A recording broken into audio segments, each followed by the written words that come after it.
Everything that has a beginning definitely has an ending.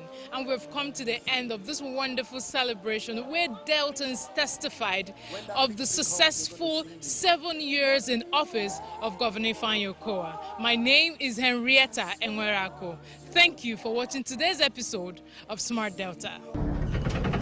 The feedback segment. This week, we received a message on our Instagram platform from Jennifer Ekwereku and a tweet. I want to ask the state government what we are to expect in this final year of Governor Ifeanyi Okowa's administration. Thank you, Jennifer. A very good question. His Excellency, our governor and our leader, recently also told Nigerians and in particular Deltans that he's going to work until 28th of May. We have a lot of projects that are yet unfinished that we need to follow up on.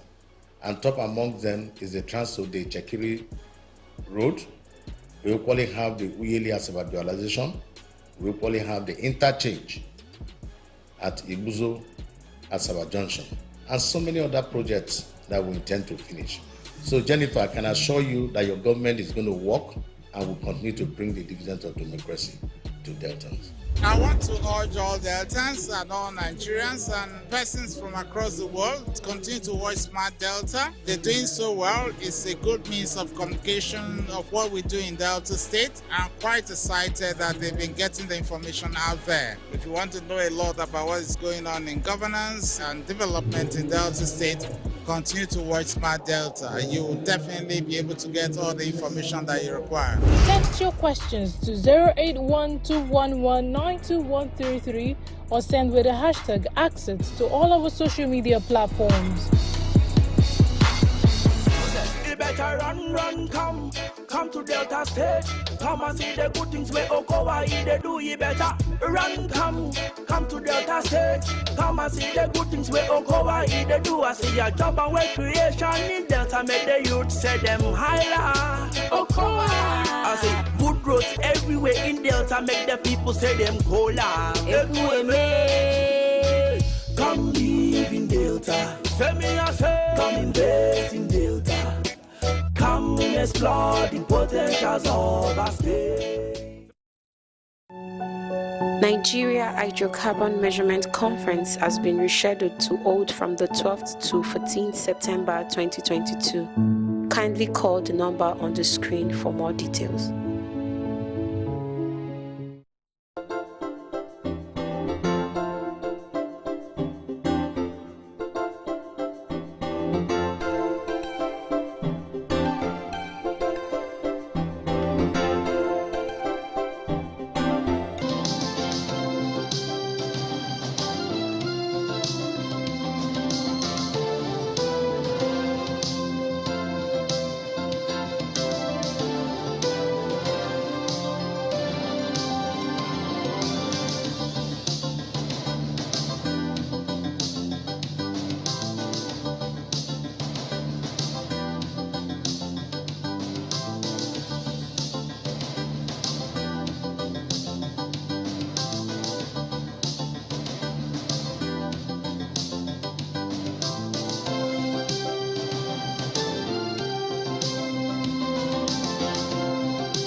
Good morning and thank you for joining us. I'm Alero Edu and this is Sunrise. I'm Ayo Makinde. Good morning and welcome. I'm the only one wearing the color of the sun this morning. Don't look at me that way, please. Thank you very much. He's got eyes on the side of his head right now. Oh, God. He's had some cocoa this morning, so he's feeling cool. Well, actually, I had tea this morning, and I could have had cocoa, but I'd also preferred to travel up north and take some cocoa, but right now I just had tea. Thank you very much. Yeah. Why are you looking at me like that? The Queen doesn't take cocoa? She takes cocoa. No, she doesn't take cocoa, I promise you. The Queen certainly does not take cocoa. She could have tried it, you know? No, she couldn't have. Before independence, she was much younger. She went to the north. She could have been offered cocoa. Oh. Oh. She could have been, but she wasn't. How would you know? You're a historian? I'm sure she was given tea or coffee. In the north? Yes, not cocoa.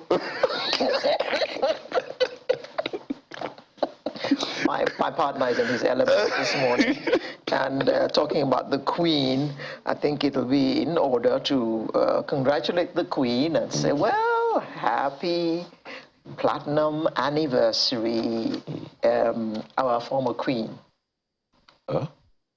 She's no longer, we're still in the Commonwealth. We're still in our Queen. Is there a penalty or a query for anyone who defies the place of the Queen like you're doing now? Well, I beg of you. That was remiss of me. I quite forgot that we were still a part of the Commonwealth. Okay, so, well, I mean, it's been like, what?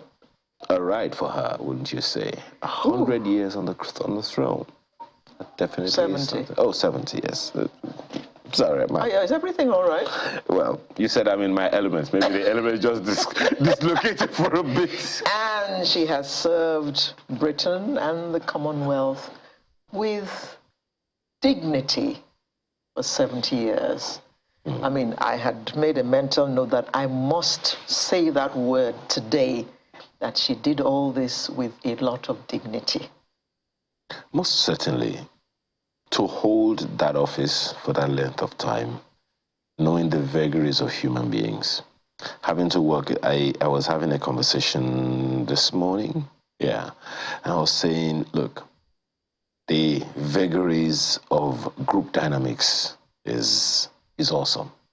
There's all kinds of things that you have to relate with, all kinds of people that you have to interface with.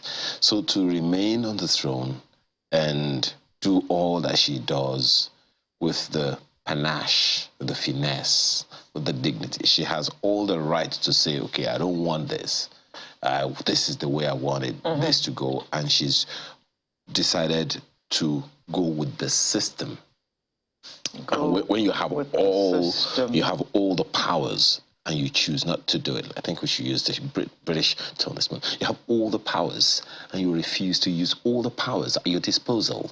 That is something. Is that Boris Johnson talking there, or? Is that your Makinde talking?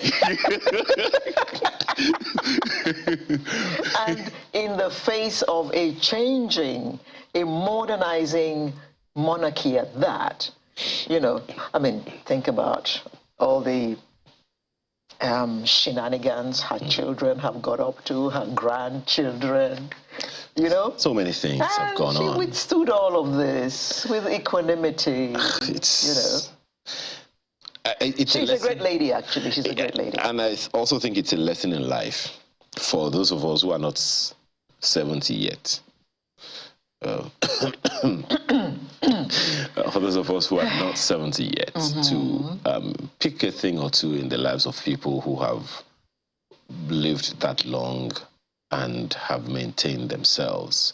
I was having a conversation with a friend this morning, and to have gone through the things that you have had to go through and come out the way you have come out, that is most certainly something worth celebrating and worth being dignified about and for. And trust me, the lessons that are, it's not just the lessons now, but the stamping of life and authority on it is something that is worth celebrating, worth dignifying. And do you know that the Queen is the only person in the UK who can drive without a driver's license?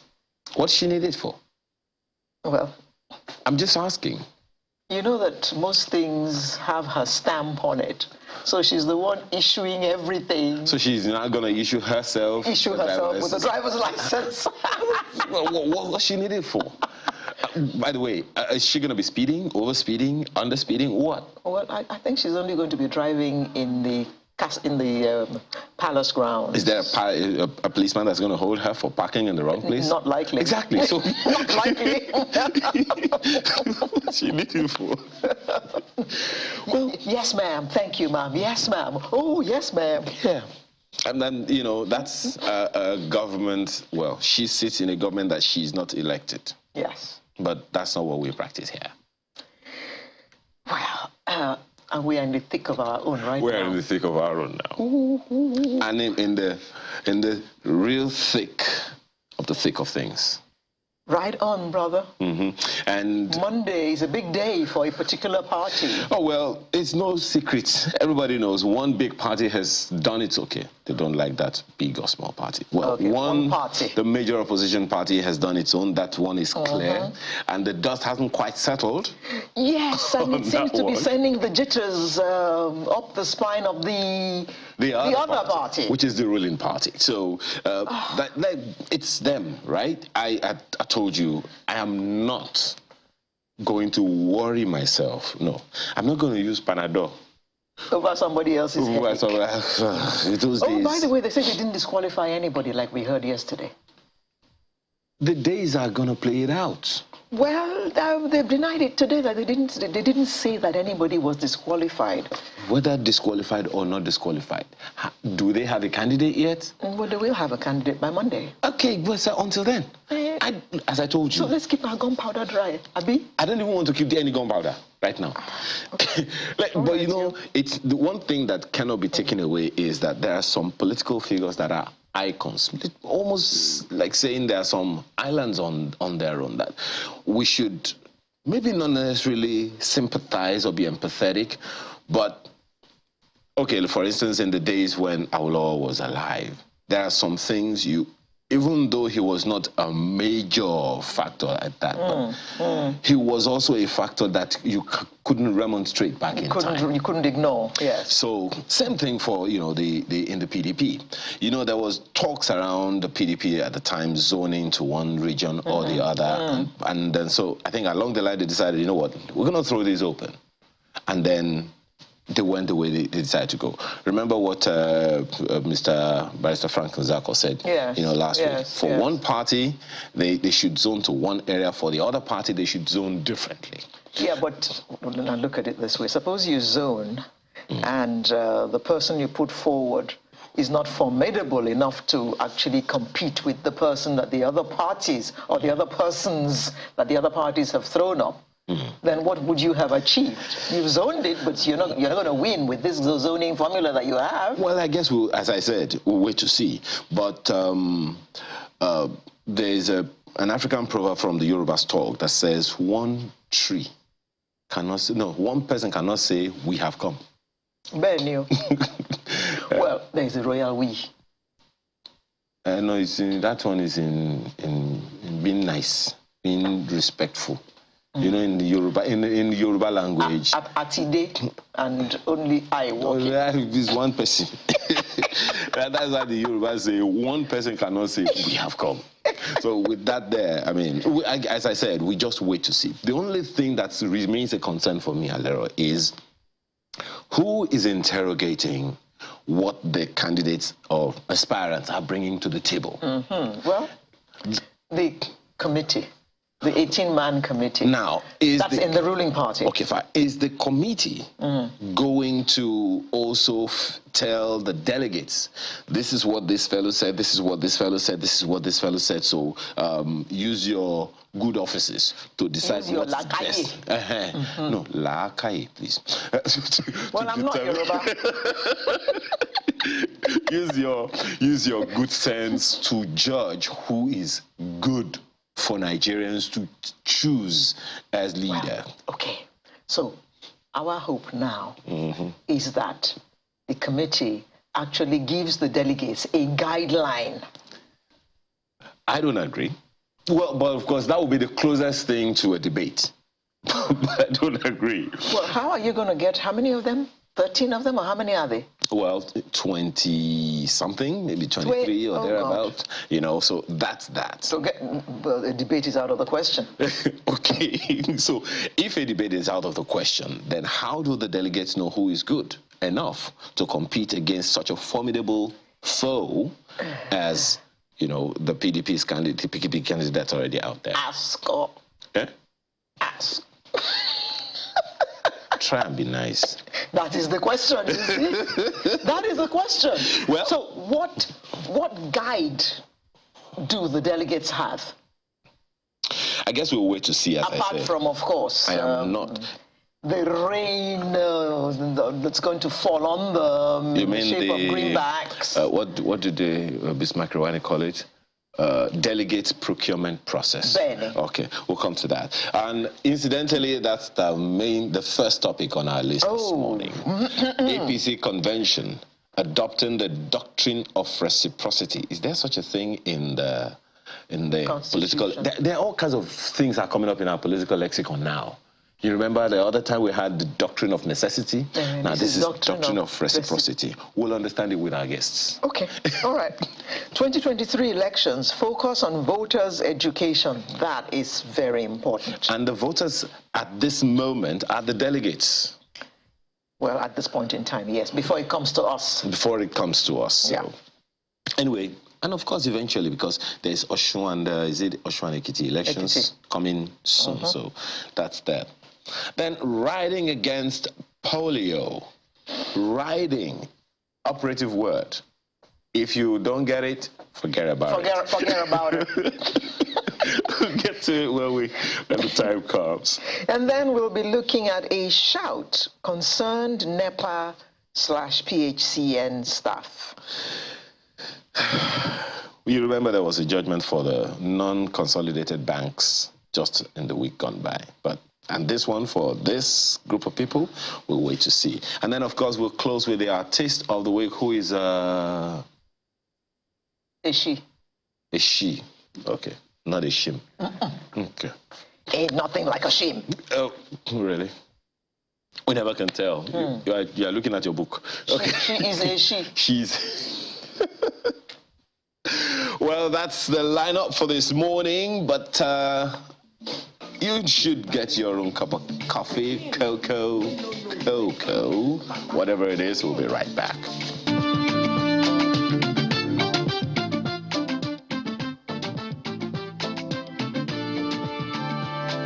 By Charlie Boy leads us to this conversation. One day, when will that one day be?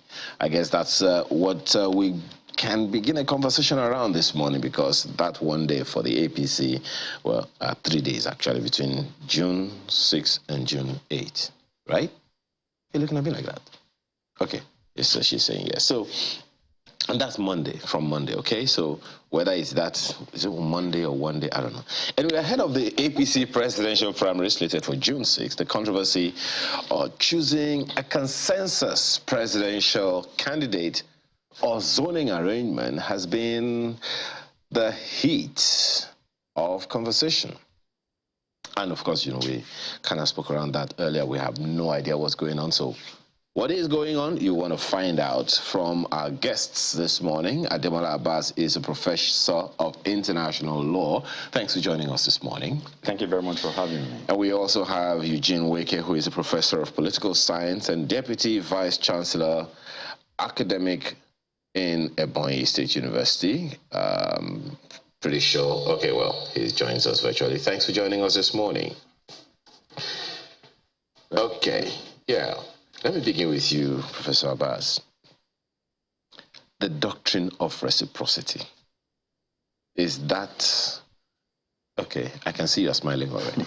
The first time I heard of any of this political jargons. It was, you know, in the wake of what became the doctrine of necessity. In this Fourth Republic, so 2 doctrines already so far, unless there are more. What do you think gave birth to this? Well, I mean, good morning again. I was smiling because when you say reciprocity, that's a heavily legal principle, especially in international law, legal. It applies among states, basically. For instance, you do something for me, I do it for you. You allow scratch my back, I scratch your back, huh? Precisely. You allow my citizen to come to your country visa-free, I allow them. It's reciprocal. Okay. So it's a heavily legal term. Necessity, too, is heavily legal. You know, basically, these are not moral. These are not moral principles. They are legal principles, basically. You do something out of necessity, you know. For instance, if you are supposed to perform an obligation, and by force majeure, you couldn't do it. So by necessity, you have to abandon it anyway because it cannot be performed. So they are legal terms. But having said that, look, we are in a particular situation, a very peculiar situation in Nigeria, in which we don't even know where law starts and policy ends, and where everything has been jumbled together. So I don't think we should worry ahead too much about the fundamental basis for all these. As I said, the legal terms, but let's look into the context in which they have evolved in our national discourse. Okay. Let me see if Professor Weke agrees with you on that. Professor Weke, what's your take? Yeah. I am hearing this doctrine of reciprocity for the first time. I know the word reciprocity and I know the word doctrine. Both of them coming together in one phrase. Help us understand. Do you agree with Professor Abbas? Yeah, I agree with him, and I would want to say that the issue of reciprocity may not be applicable in a competitive political environment, which is the ground norm of politics, of democratic arrangement. So in an environment where we have diverse interests, we should be looking at its capability and what people are putting on the table, not the issue of ROI, return on investment of what you did before. That is what I see as reciprocity. However, I would prefer to look at it from the perspective of competitiveness. People put on card what they have and not to use other means of influence, right? So it may not apply in our democratic setting now. We have more problem than asking for reciprocity in our democratic system. But you agree to the legality of it? Legally, what is a legal term? It occurs when there is an agreement and you are bound to respond to an agreement. But in this case, if we have such agreement, then it may not be binding because the Nigerian state is a property of Nigerian citizens. And unless all of us sign such agreement, then we can begin to talk about reciprocity in this regard. But for political purposes, we should seek more or focus more on democratic competitiveness and capability of candidates who are seeking to govern our nation. Okay. Professor Abbas, based on your opening statement, what do you think this doctrine is talking about? Who are those involved in this reciprocity? I think what you are struggling probably to put on the table is how it applies to the political process. Which is what Professor Weke is what he's talking about. Yes. It's very tricky, because I want to know reciprocity about what? Exactly. Who is reciprocating to what? You know, a legal term doesn't operate in a hiatus. If I say that reciprocity applies, what I'm saying that we have to contextualize. In what context are we applying this reciprocity? Is it as far as the consensus that I talked about is concerned? In what context? Let's look at the context and then begin to flesh out. If we are applying it to the question of consent, that's a different thing entirely. Then we can discuss that. But what I'm saying is that it's a bit tenuous to actually deal with it on its own as a term. Okay. If I can, excuse me, if I can probe that a tiny bit further. There is an unwritten agreement of sorts, right, in our nation. Right. So this part of the government of the nation governs, and then this other one takes over, and all of that. Right. Now, going by an explanation of sorts that our guest last week, Barrister Nzako, gave. Look, for one political party, it's only sensible to zone it to a region. For the other political party, it's to the other region. Nationally, that's another thing altogether. So how does this play out, you know, in all of this? And should Nigerians be concerned? Yeah, now I'm happy you said that. You see, I knew that was where you were coming to, but I did not want to assume that I knew what was inside of your mind. Because as we say in law, the devil himself knows not the intent of a man's mind. And I didn't want to sort of sidestep you. Look, as I said earlier on, we're operating a very weird brand of democracy in Nigeria. People keep forgetting that democracy is not just going to elections and voting and stuff like that. It goes beyond that. We're in a very peculiar situation in which we have bogged ourselves down as a nation, number one, to this 4-year termly thing. That, you know, every 4 years our life stops, basically, when politics comes around and everybody's looking for the next thing to move. Now, the agreement, I mean, there's nothing written in our constitution that says you have to rotate presidency. But having said that, there are so many things not written in our constitution today that we are implementing. You know, personally, I would have said, look, all this issue of north-south, president should come from here for 8 years, this and that, is already an admission, whether we like it or not, that our democracy actually is failing. Because if democracy is working as it should work, it shouldn't matter whether a northerner route is going for 30 years, or a southerner route for 25 years, or a southwestern, southeastern route for whatever. It shouldn't matter. But I beg your pardon, Professor. But even though the Constitution does not specifically say that, there are other sections in that Constitution that speak about like a quota system. Quota system, federal character and all that, yes. Federal character and stuff like that. Yes. You see, that's what I was saying, that even though the Constitution does not say that, there are so many other things that are in the Constitution that you can latch on to say, look, we can use this if we apply federal character to appoint ABC. It doesn't preclude us from appointing the presidency of the country. Pure and simple. We can apply it in a way, in that way. But what I'm saying is that wouldn't have been what will apply. Now, it depends on who's looking at it. We've heard about, you know, the North having so many terms, or the South having so many terms, and this and that. If you look at reciprocity in terms of that, my big question is, what are we reciprocating? Are we saying the North should not go for presidency now because it should reciprocate the gesture of the South? We cannot base any argument on such a tenuous ground. But that goes beyond, that is aside from the question of the internal workings of each party itself. The parties have their own processes. As an example, the PDP has come up with a northern presidential candidate. Necessarily, one would think, because of that, in a country as heterogeneous as Nigeria, and given the various imbalances already on ground, it would be almost suicidal for APC, the second major party, to go ahead and nominate a candidate also from the North. Because what you'll be effectively be saying that you are shutting out one part of the country. If you look at reciprocity in that country, we can say, well, is it party to party being reciprocating that, okay, you have done this, let me go this way. Again, don't forget, these are political parties. They are far more interested in who is going to win the election for them. And when we talk about reciprocity, you might be thinking in terms of, okay, are we looking at this principle vis-a-vis what is good for Nigerians? Then we have to ask ourselves questions.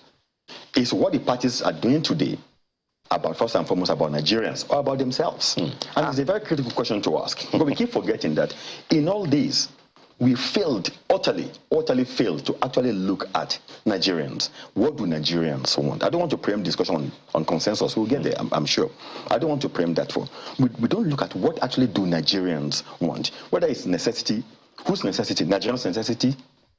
Reciprocity. Who are you reciprocating to? Nigerians, or between PDP and APD, or between one person in APC or one person in PDP? Those are my challenges as a person. And I think that is why we have to tread very carefully on those terms application.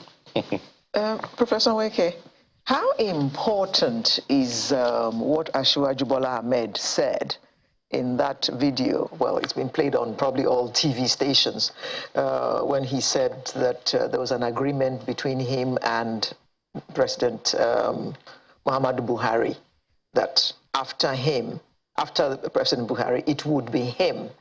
Do you think that is what is being referred to in this doctrine we're talking about?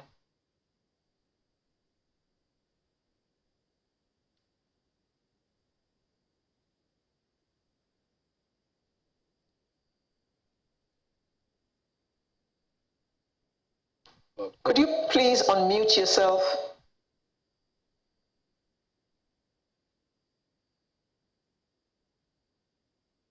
Oh, I think maybe we're unable to. I think he's muted himself. Maybe we'll come back to him. Okay. Well, Mr. Professor Abbas, we'll come back to Professor Weke shortly. But and you have already answered this question that's been asked, or have you really?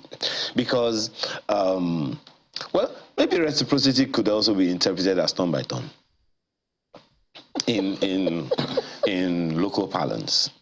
There is law, and then there is the streets. Turn by turn, Nigeria Limited.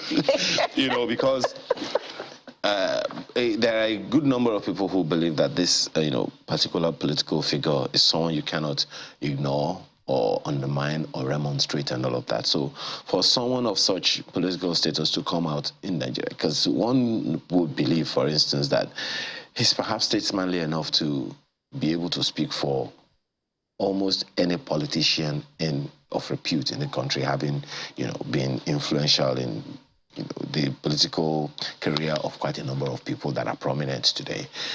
First of all, what do you make of that, should I call it outburst? Because there are those who are questioning the tone, the conversation, the choice of words, and all those things. Well, thank you very much. I actually had a statement yesterday. I saw it on YouTube. I played it. And when I woke up this morning about 2 a.m. when I was preparing for these, I think just about an hour later, I think a clarification of that statement came from Senator Asiwaju Bola Ahmed Tinubu himself. And I remember what he said, if I can paraphrase. He did say in that clarification that he never intended to insult the president. He made it very clear. And I don't hold the candle to Senator Tinubu, but I like to take a person for their words. And he did say also that he was quoted out of context. And that was because, and I'm quoting him now, because he spoke in Yoruba, and that ebullient language was not properly interpreted. And also because the media was in a rush to meet their publishing deadlines. All these I'm quoting from what clarification Senator Bola Ahmed Tinubu himself gave of that statement. Now, be that as it may, the statement he said, what he said was that he said, look, that he played a critical role in Buhari becoming president. I don't think there was anything wrong in him saying that. Whether he said that or not, Nigerians knew then, know today that Senator Asiwaju played a critical role indeed in Buhari becoming the president. He also said in Yoruba language, and I speak Yoruba obviously, that after his turn, it will be the Yorubas. After in the Yorubas, it will be his turn. And I think that is what people have turned on, whether it's something he should have said or not. But look, I don't really want to waste too much time on that, in the sense that if he had said that and he had left it at that, then we could be having a conversation in terms of whether I should have said it or not, and what he meant or not. So whatever we thought he meant when he said that, it came out. And as I think anybody reasonable should do, he clarified it. He removed any doubt in whoever's mind such a doubt might have existed by saying, this is what I meant. So as far as I'm concerned, I will leave it there. Okay. I'll take his word, his clarification for what he actually meant. Okay. Because, and that is not to say that whether the media was wrong in the first place or right. But really, I will focus more. I want to focus more on, and this is not referring to Asiwaju Ahmed Tinubu's statement now. I'll focus more on this general sense of people thinking, is their turn, is my turn, is your turn, is your turn. And as I said, I'm not referring to Senator Bola Ahmed Tinubu's speech this time around. And because that kind of feel, that kind of approach has been going on for a long time, in which people think, there was an agreement between A and B. But if there was an agreement between Buhari and Asiwaju, I wasn't party to it. It wasn't made public. At best, it's a guesswork between you and I. If there was an agreement, that would have to be a party affair between them.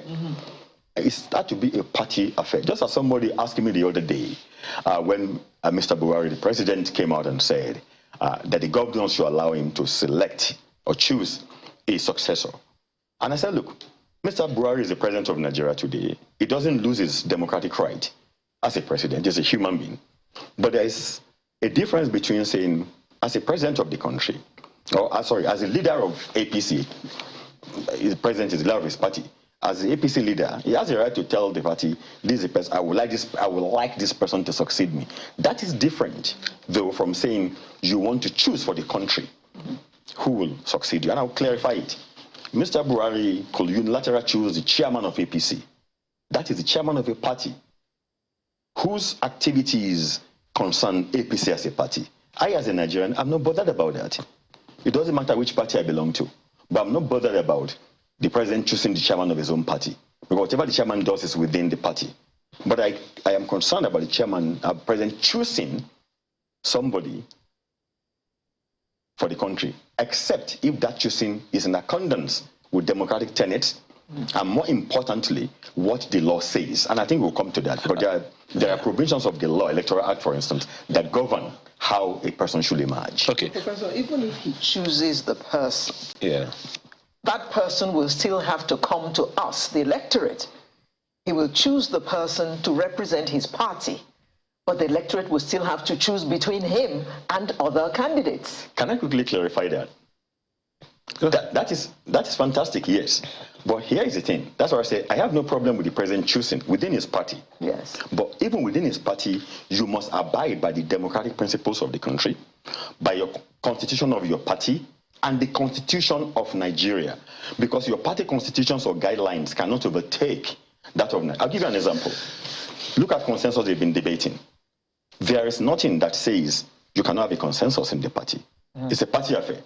Section 84, subsection 2 of the new Electoral Act of 2022 lists 3 modalities in which a party, a political party, can nominate: direct, indirect, or by consensus. But it doesn't stop there. It goes in subsection 3 of that 84 to say, however, the party cannot impose a disqualification or a disqualifying or qualifying criteria on a candidate, except in accordance with the constitutions of Nigeria.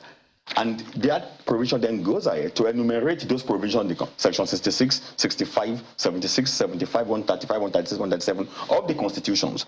So even the party cannot just say, because I don't like this candidate, for instance, I am not going to. Don't let's stop there. Go to section 84 of section 9 of that same Electoral Act. It says that if there is going to be a consensus, the party must get a consensus agreement from every single cleared candidate of that party. Every cleared candidate must write that they are conceding. Not only that, they must do 2 things. They must write that they are conceding, and that they are endorsing the party, the candidate. It must be in writing. Finally, subsection 10 of 84 of Electoral Act says that where a party fails to obtain a written consent of a candidate who is conceding, that party then shall hold election by direct or indirect rules. That's what I'm talking about. Well, it's a long way to freedom. Oh, yes. But we'll get there. Well, Professor Wike has since rejoined us. Thank you very much for your patience, bro. And I know that you had a number of things to say from some of the things that you wanted to respond to, a number of things that you've had. But if we can quickly speak to this, if you can quickly speak to this, this zoning thing. Of course, you know that we have since moved on there, and I think you would want to speak to that before we move on to other things. How significant? How much does it matter really that that candidature should be zoned? And instructively here, not only for the presidency, because I also understand that in different pockets of states, we have some states where the political parties are saying, look, this region or this zone of our state has produced the governor for so many years. This zone has not produced, therefore let us zone it to this area. So how significant is this for us as a nation, even as, you know, as federating units? Thank you very much. Zoning has become one of the key issues that is driving our election today and the selection of candidatures. However, the reason why people are advocating for zoning is to achieve inclusiveness and unity in diversity. Nigeria is extremely heterogeneous. and people want to have a sense of belonging. And when that is done, we then to talk about stability in the country. And stability is a key index of the survival of a nation. So it is instructive that that issue is considered in selection of candidates, because the stability of this nation is very, very paramount to us. However, I want to make a point here. As much as zoning is key, there are more things. There are things that are more important than zoning, because zoning may not have achieved the desired need of good governance or effective governance in the country. So, in addition to zoning, which is key, there is need to look for capability and capacity. Those who have shown demonstrable experience in the area they have worked in making choice of who will govern. So zoning is not enough. We need to look at the personalities, and that's my take on this matter. Okay, now since you've talked about criteria as well, speak to this question. Now, given the enormous challenges, that we have in the country and all of that, and of course, we know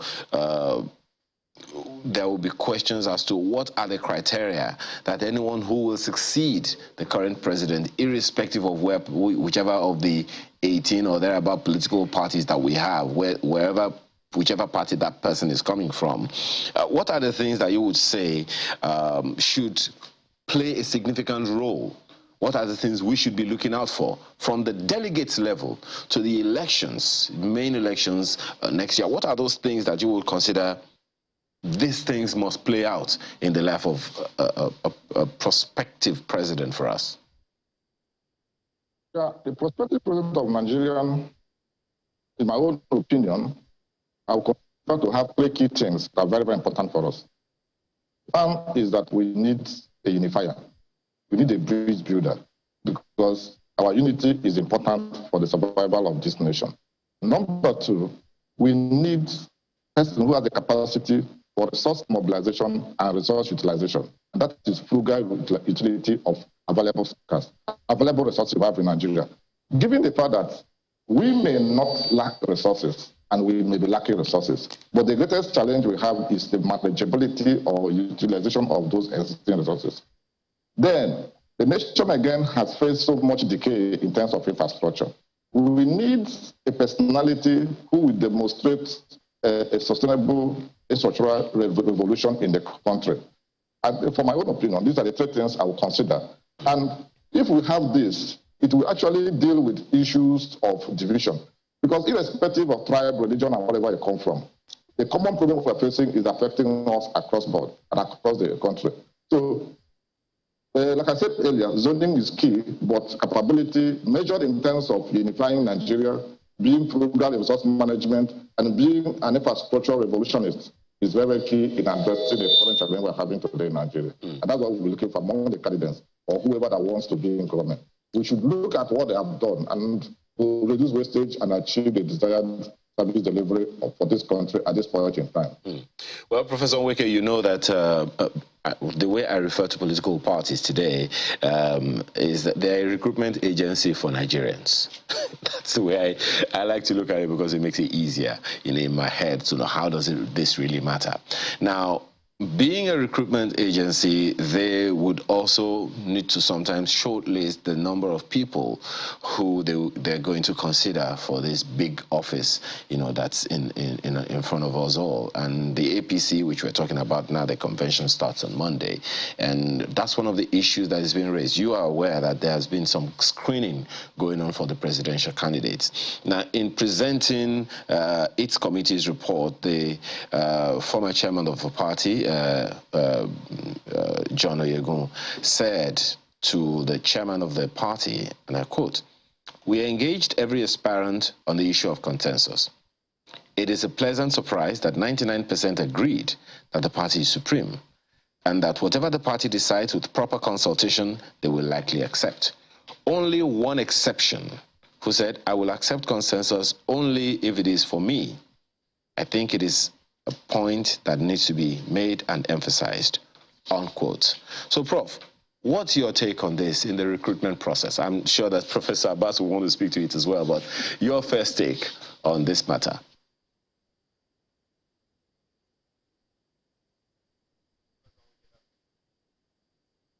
Kindly unmute. Oh dear. So, Professor Bass. Okay, do we have you back, Professor Wiki? Can you hear me, Professor Wiki? Oh dear. Okay. We'll come back to you. We need to work on that audio from your side. So, Professor Abbas, the question is yours. Well, yeah, luckily for me, I also read that report this morning before I came here, and a couple of things piqued my interest today. You've referred to one of them, that the former chairman, Mr. Oyegun, said that, 99%, 99%. Look, at least 1% or one person said no. To say, oh, yeah, 99, at least you've caused a whole lot of hurdles.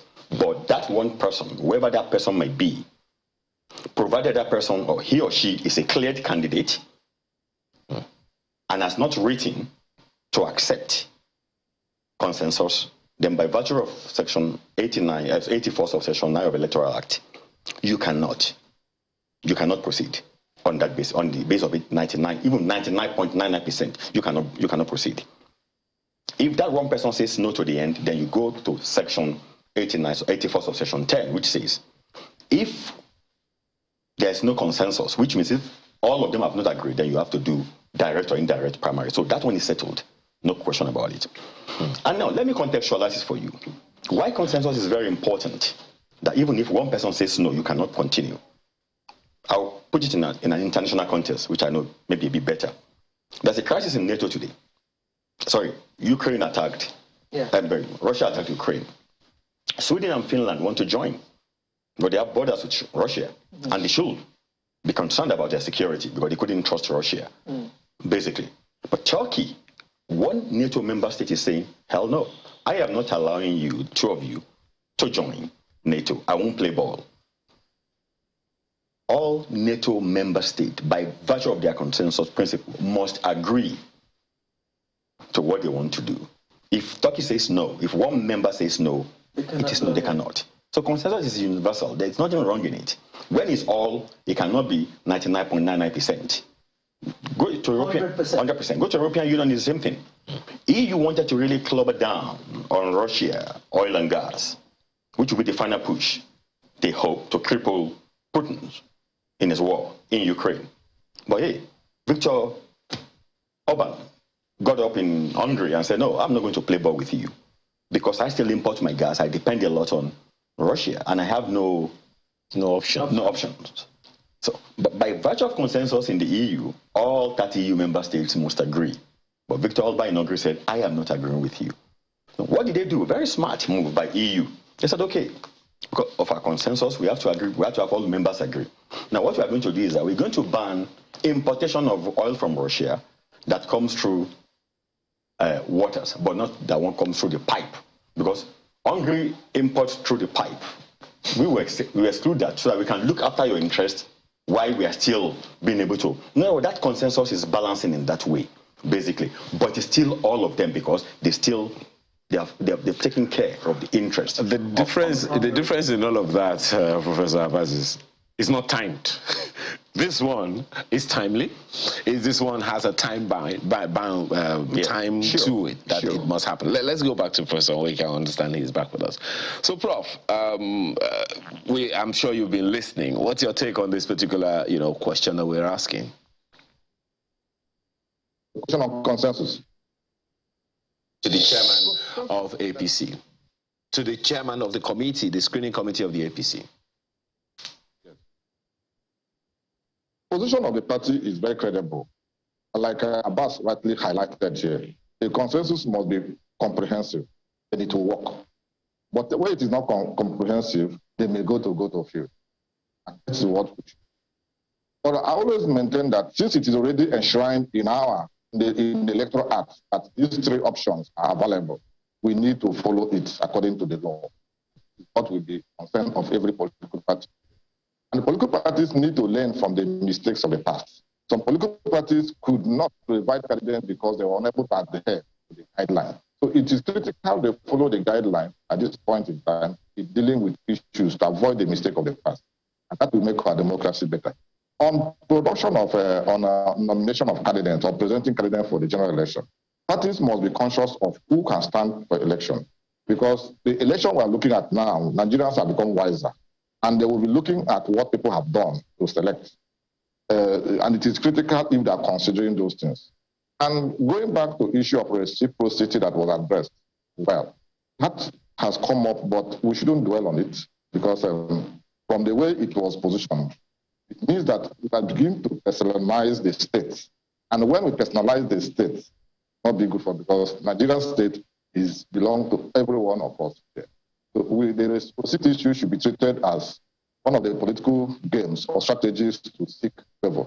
And we shouldn't dwell on that so much. But let's look at what is more important to Nigerian citizens. That is, who can make Nigeria better than what it is today? That's what I will focus on. Thank you. Well, Professor, if indeed consensus is what is agreed upon, that then therefore means that the delegates are not required. No. Even when there's a consensus, there will be affirmation.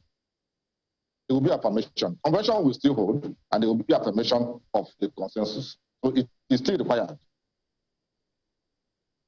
But will they? Because a consensus has been agreed. Consensus is there. The candidates must come to the convention to complete the process. As much as the candidates who agree to this consensus have signed as established in the Electoral Law of the Electoral Act, there is need for convention. Convention is statutory for a selection of whoever will flag the flag of any party. And in the case of APC, there will be need for convention, irrespective of consensus. It is critical and cannot be old. But the delegates will no longer be required to vote, is what I'm saying. Because one candidate, the party has decided on one candidate. Yeah, there could be an affirmation. Affirmation can be by yes vote or can be by other means acceptable by the party. But if they have a consensus candidate, they have saved a lot of issues, which means the party is working in harmony. So the affirmation of such candidate is key, and that's the essence of the convention. And the candidates must be there to affirm it. That sounds like if the news making the rounds is anything to go by, there's going to be far less dollars flying around. But what's your own take on the fact that, you know, if there is a consensus, what should happen to the 100 million naira each of these candidates was said to have, well, paid. You know, I mean, you paid 100 million naira only to agree eventually and say, okay, if there's a consensus, I'm going to agree. So there's going to be no refund. I want to quickly speak to that. I see that Professor Abbas is itching to respond to it. Go ahead, Professor Wiki. 100 million gone? Thank you very much. Power sharing, in politics, there's called power sharing. And in this context, only one person will be a president. Others will make up the governance system. So in the process of power sharing, people who have demonstrated that relevance in the system could still be part of governance. You must not be a president. And there are a lot of things, the spoils of the state have to be shared. So there are a lot of things to be done. And again, one of the benefits of 100 million naira is to face the bigger challenge. The bigger challenge is the general campaign. The general campaign must be capital intensive. And if you look at the current Electoral Act, it gives so much time for this campaign. So campaign must last at least 6 months. So spending 100 million naira, but they will add more money to execute the campaign. So 100 million naira may not be enough for that campaign. And as a party affair, the concern of every party member should be how the party can win election. So they may be part of their contribution and support to the party building and the campaign process of the party. Sounds like 100 million naira offering in my ears. Professor Abbas. Well, I was just thinking, look, I would just look at the 100 million naira from two perspectives. Number one, it's a party affair. A party needed money. They got 100 million naira from each candidate. You know, they have a bigger budget to run the campaign and to do whatever they want to do. But look at it from this angle. You go to an embassy to apply for a visa. You don't get your visa. Do you get your money back? This is an application money. It's non-refundable. So it's simple. I mean, and these are people who can afford it. So it's good for their party. But what I was going to probably add earlier on... Prof, I beg to disagree. Some of them got their forms bought for them by others who wanted them to run, remember? Yeah, fantastic. Others, they are stakeholders. You also, if they have won, you don't give your 100 million naira to somebody just for the fun of it. If I'm supporting you, you are investing. Precisely. So, and if you are investing, it's a gamble. You win, you don't win, you can't be crying at the end of the day. It's as simple as ABC. Hi. But what I was going to drop in earlier on was, I'm happy you mentioned the report of Mr. Oye, or Chief Oyegun, beg your pardon, earlier on, and I spoke to the aspect about the consensus of 99%. But he did say something also, which gave me a bit of concern, purely from the point of rule of law, nothing more than that. If you read it to the end, he said 99%, agreed, blah, blah, blah, and only 1%. He said, now I'm presenting this report. He said, Mr. President, you have a lot of leeway to prune down the list. Yes. Now, and when I read and I stopped and I said, does the president have a right to prune down the list of cleared candidates in light of the provision of Section 84 of the Electoral 2022? I'll leave you that question. I don't know where their power. No, he was speaking with the chairman of the party. Yeah, it's a report. He was talking about the report. Yes. That the president has a leeway to prune. If I remember very well. I think he's talking to the chairman that the chairman has a leeway. The chairman to the chairman to prune the. Yeah. That's what I mean. Whether the chairman of the party has a leeway to prune the list of cleared candidates. I am just concerned about the legality. Does the chairman have such powers? Well, from the point of view of Electoral Act, no. Nobody does. Not even the president of the country does.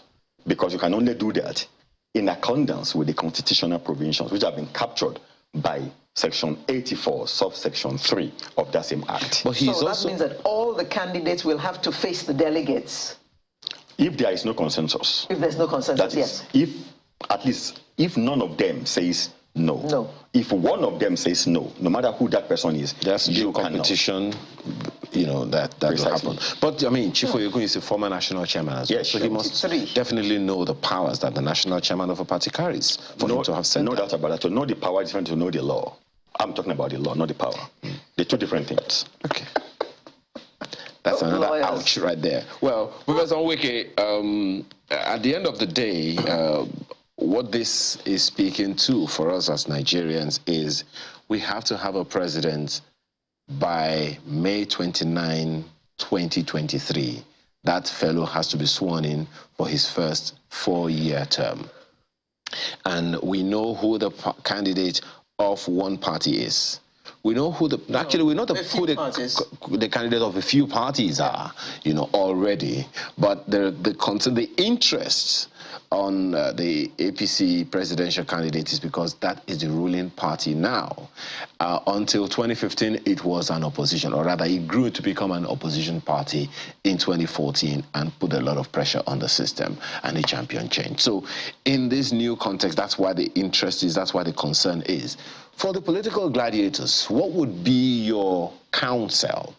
Because no matter what happens in the APC, it'll have a ripple effect on every other party. What happens in the Labour Party, whether we like it or not, has a ripple effect, albeit small or whatever, on the other political parties in the country. There is no gainsaying all of that. So what would you be saying to the political gladiators now?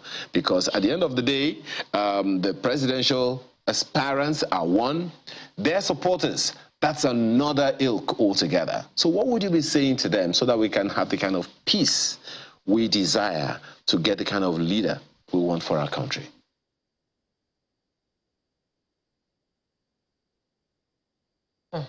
Okay. The audio is gone again, but I'm sure we'll work on it. I will get to our last word. What would you be telling political gladiators? Well, I remember in the days of Babangida in this country, whenever political, issues of this nature got shut up, he was fond of using the phrase that the policy was getting overheated, that we have to, I think we are getting too overheated now, and we are getting too excited about the whole thing. But my counsel is very simple.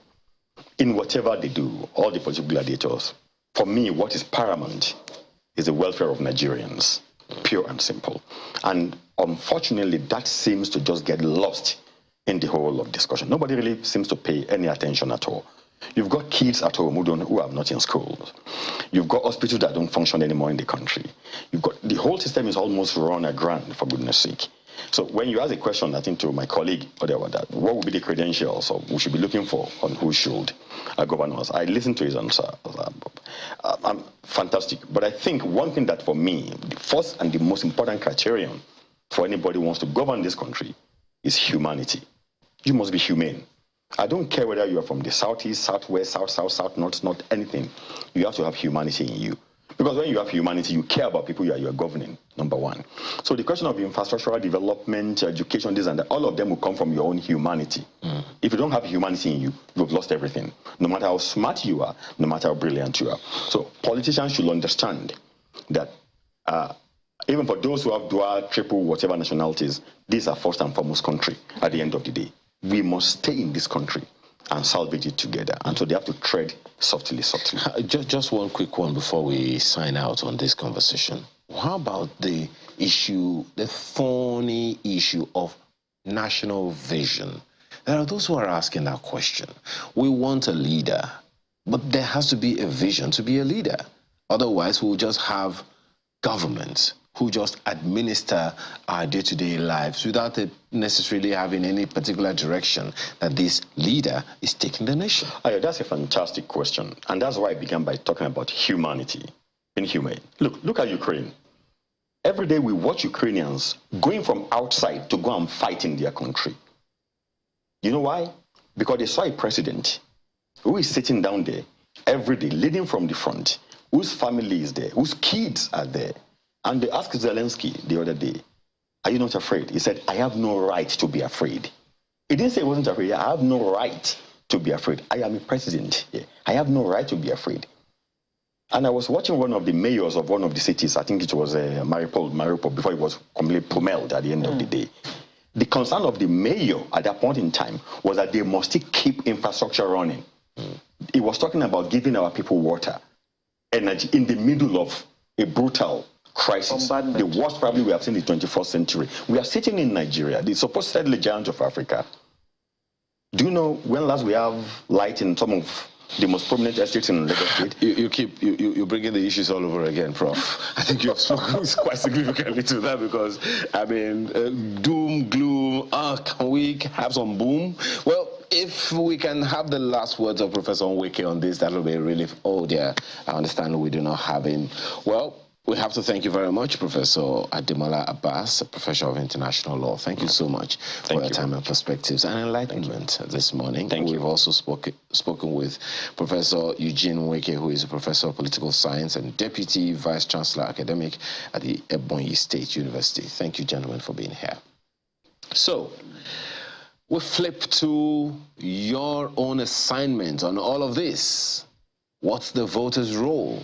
And how does that play in the entire scheme of things? That's coming up right after now. Stay with us.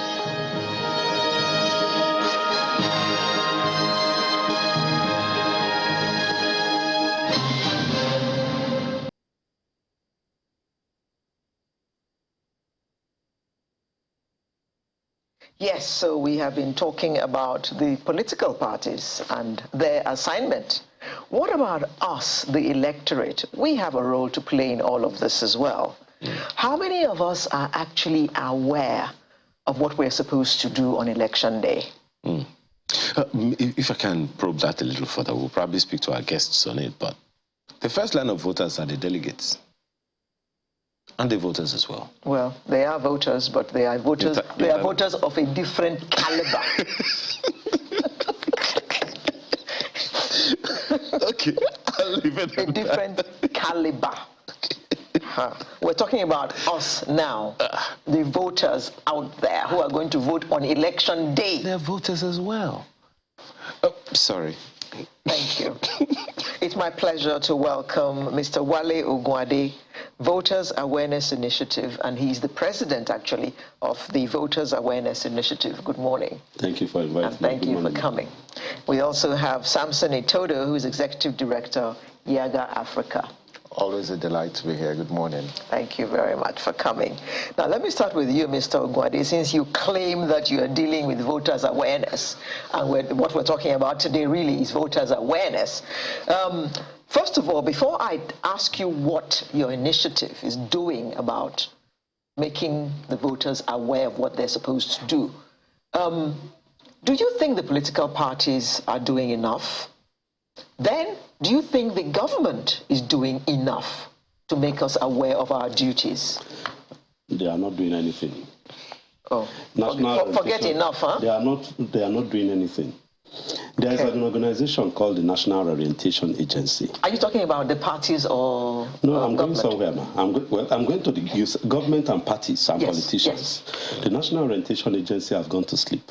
One will expect by now. For even if it's just on the surface, bringing adverts to you, so that you blow it out for people to see. Assuming that they can't get to the nook and crannies of Nigeria, they can, through you, this organization, get across through adverts, showcase, maybe getting in touch with the Nollywood people, doing a short movie that will the importance of voting, taking part in the electoral process. Let's leave that one. The politicians, they need their vote. I like the way you brought it in when Ayo was trying to bring it down. What did you call the type of voters now? Preferred voters. A different kind. Those voters. This one are those who are really compensated for their work. These own voters are the one that has to bring in the right people in government. So most of us have the opportunity of traveling outside this country, and we have seen what voters have done in helping. Before we go too far, Ghana, the Ghanaians, about 30, 35 years ago, they were here in this country. They are viewers of food and drawers of water for us. But how did they get it right? Politically, through their votes, they partook. Nigeria can get it better because I've been opportune to travel around Nigeria and some parts of this world. And I know Nigeria is the best country. You go to Jos, you are amazed at how Jos is, the weather there. You go to rivers, not to talk of Abuja, not to talk of Lagos here, and every part and any local government in Nigeria has a mineral that should be developed for the betterment of its people. Let's leave that one again. Then the most thing is that how do we galvanize the people? Government is not doing anything because to them it is the few, the better. So as that the number of people who are involved in the electoral process are so insignificant so that they will be able to top the table. You see on election day, an average polling unit has maybe 250. At the end of the day, maybe just 20, 40 or 50 come there to vote. The remaining are pumped up. But thank God for the various ways in which INEC now has been using beavers and technology to see that rigging has been brought down. Then to the main issue, are they involved? No. They don't want, people like us, we go to the political parties that, look, set up a political or a voter awareness department to encourage people. You don't see anything. The elections are now Ekiti. I just came back from Ekiti some few weeks ago. There is nothing on ground. Or the only thing you see are just posters, even splashes of posters all over. No campaign, nothing. With election coming around the corner, they say they are doing door-to-door. Door-to-door to who? To who? So if the political parties don't campaign, obviously they are talking to their very few club of people, and at the end of the day, you see that those minutes are the thing, and at the end of the day, you have a government that does not represent the people that I normally see. What we always have in this country is a minority government. Okay. There are more than 20, sorry, let me bury it. Okay. Let me learn very well. There are more than 120 million Nigerians, and you find that the total number of those who vote in Nigeria are less than 40 million. The totality. Well, that's an issue that, we even now we need to get, that very, very clearly. But I know that Mr. Ogwande does not want to speak to this special kind of voters, but maybe you can speak to it, Mr. Itudo. Because ultimately, even the delegates themselves, they will vote on they should vote on election day, right? So they have two jobs to do essentially, and I'm bringing it in because it's like a selection process so that people can pick the better of very few candidates as opposed to having to choose like from 100 of candidates, people who want to be in elective posts. So what should we be telling the delegates? We did that bit to speak to the delegates, Not as if it matters. Well, okay, come on, please, at least. Because how did you describe the exercise earlier? It's not me, it's Professor Bismarck Rewane, yes. Delegates procurement process. But so what kind of thing should we be saying to those this special kind of electors, if I can use that term, before they eventually, when they select these people to us that I think we're going to have to select from. They're going to hand over to us to pick from. Well, I think that Channels has done a very good job in raising the salience of the character of the delegates and how they should, exercise this power vested in them to select or nominate candidates within the political parties. What is central is political parties are platforms for the aggregation of social interest. But more importantly, one of the most important functions of political parties is to recruit leaders and nominate leaders. That recruitment process has to be defined by certain values. As a country, we have failed in properly articulating what are the credentials for holding public office. And I'm not speaking to provisions in the Constitution with respect to age, with respect to educational qualification, or the disqualification criteria that we have in our laws. But even the Constitution, my apologies, speaks to values. Yes, it does speak to values, but the Constitution remains its letters in a book if it is not extracted and it's not reflected in the decisions and the way that we operate. And so when you have a predatory political class, when they have opportunities to elect or nominate leaders, they ignore those values because for them, political power and the retention of political power is to either fight inter-elite wars or for primitive accumulation of wealth and not service to the people. So the entire candidate nomination process is severely compromised, highly commercialized, and so it becomes very difficult for the kind of leaders that we want to emerge. And so what should the message, to the delegates be? First, the delegates need to understand the implications of candidate nomination, that they are actually the ones who will provide the vast majority of voters the options for which we should vote for. If they don't nominate credible, competent and capable people, the choice that voters make on February 25th and March 11th is already compromised. So to prevent that compromise, their voting or nomination of candidates should be informed by those values that you talk about. Secondly, the future of this country is actually in the hands of the delegates. And we're very excited as monitors of this electoral process that we're having this conversation now in this form and in this manner. In 2019, there were mere tangential conversations held in silos. But now it appears that the entire nation has woken up to the fact that, hey, if delegates nominate criminals, we will be stuck with criminals. Thank you. If delegates nominate incompetent people, we will be stuck with incompetent people for the next 5 years. So we should lower our expectations, from any political leadership that emerges from the primaries. Therefore, for parties who are yet to conduct their primaries, it is important that the delegates note that, one, they have to uphold those values that Nigerians and our constitution really holds dear. And it's the values of integrity, the values of patriotism, that when politicians dole out funds to you to buy your vote as a delegate, regardless of what you do afterwards, you are actually compromising and undermining the process.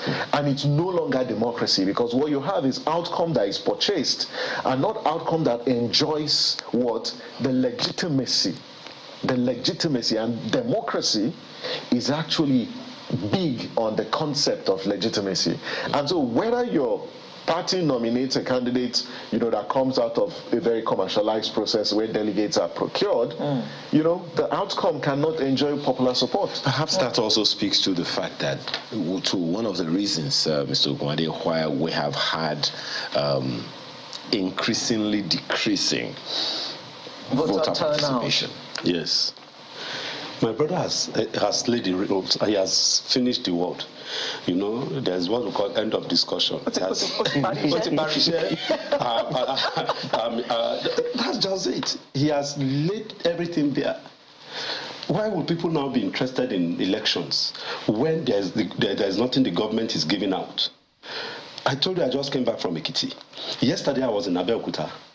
I'm sure you know the Abeokuta Issue Road. The place is just a vast forest this side, vast forest this side, left and right.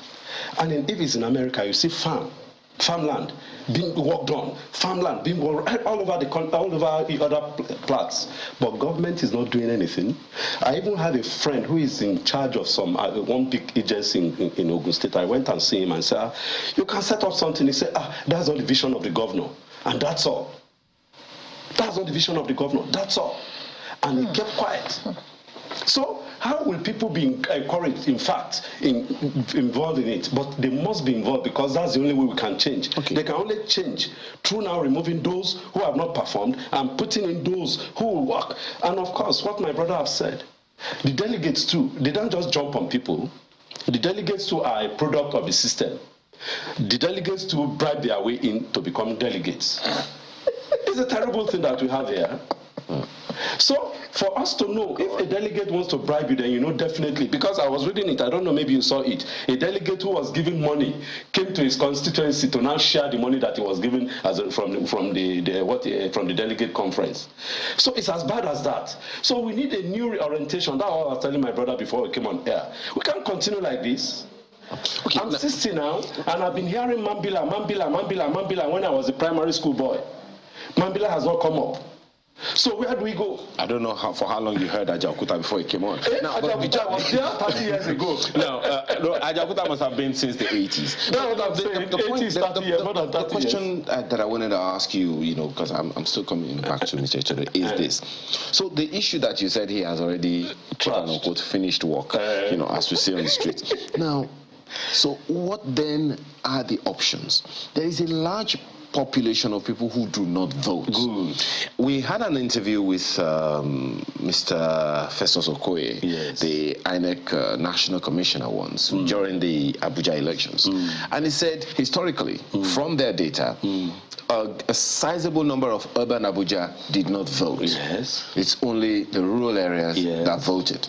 Now, that could probably be said of most parts of Nigeria as well. Yes. So, and these people who, as he said, do not vote are perhaps the well-educated ones who know and who are able to sift, okay, does this person have what I need for a governor or a chairman or president or whatever it is? If that person, if none of the options open does not have it, then they will just say, okay, how can I be choosing between the devil and Judas? You know, so what then are the options for the electorate who are now, quote-unquote, boxed into making either of these choices that they are not completely satisfied with? Increase awareness. We are going to top up the game because we want the 2023 election to be far, far different from other elections. And we want to harvest those who are not interested. I'm a pastor, apart from being a lawyer. And what we'll do is that we want to follow up, we want to evangelize the gospel according to governance, good governance. You see, the school point defines democracy as a government of the people, by the people, and for the people. So we're going to meet people. As I'm talking to you now, I know there's a field in your neighborhood here. If you go there now, you see people playing football. In my neighborhood, do their field. And generally, elections too occurs on a day like this. And you see some people, rather than go to vote, particularly these are youths. And in conjunction with this, my brother here, the promoter of this not young to rule, not too young to run. So we're going to ensure that these youths, we harvest them. They care less on election day. And it's a shame that they say the future belongs to the youth. And the youth are not interested in the future. Then we must let them be interested in the future. They must partake in it. So all these things that you are saying, they are things that are on the table. We are working on it to ensure that indeed, this time around, it's not going to be business as usual, where you see old people vote voting and the young staying back. The youth will be galvanized this time around. Mr. Ogwade. Yes, ma'am. To get the youth to come out to vote, you've got to give them something that excites them. Yes. Persons that excite them. Yes. Persons that they believe in. Yes. Are you sure that this is the kind of result that's going to come out of all these conventions that are going on? There are 18 political parties. It's only 2 or 3 or 4 that are so visible and strong. I told you I just came back from Ondo. Ikiti. Only 2 were there before. Some other political parties now, because some big characters have joined them, they are now alive there. That's what we are going to do. We are going to encourage young people to join platforms that are ordinary unknown. They'll begin to work on it and begin to drum it and begin to do advocacy. And before we know it, it will pick up. Okay. Mr. Itodo, do you think that we have come to a place now where Nigerians will vote for personalities and not parties? Because some persons are coming forward who don't belong to any of the big parties. Some credible people are coming out that don't belong to any big parties. Do you think they have a chance? I think what you've just asked is you've thrown a banana peel. So you've got to be careful not to sleep on it. But before I respond to that, I think the point you made about young people and whether they consider this exciting, I think is a strong point. And the reason why I have to speak to this is the fact that 51% of registered voters are young people. However, it is appalling that young people are not showing up, to cast their vote at elections. In the 2019 elections, for the presidential elections, only 28% of young people showed up to vote in the presidential elections for 2019. The governorship elections was about 29%. So of the 29 million people that voted in 2019, only 12 million young people came out. That's abysmally poor. And so young people need to make their numbers count, because the next election is really about young people. Look at the stats for the turnout for voter registration. 78% of those who are showing up to register are young people. So the only way to make their numbers count, is to come out to vote. And you talk about whether the options the parties are presenting, are exciting. And my response is, let's not run, this risk of focusing on the presidential elections alone. That political parties, 18 political parties, they are making nominations to a tune of about 1,500. Because there are 993 state constituencies. There's 360 House of Reps, 109 senators. There are about 28 governorship elections, and then the presidential. If you don't find the presidential exciting, just check down the line. Look at your constituency, the closest person next to you, as your State House of Assembly, you will find someone that is exciting. But Mr. Itodo, you know that people feel that these people don't go there to represent them. But it is that they are representing duty. themselves. No, we need to make a distinction with what is ideal and what is real. We, as a people, we have the power to redefine that reality. And if we didn't have the power to redefine the reality, then the fact that citizens spoke last year or early this year that the National Assembly should return electronic transmission of results into the bill, should retain the power of INEC to review results declared under duress. And it came to be. So we are making progress. So we've got to redefine that reality and not accept this as our reality. We have to redefine it. And so young people need to come out.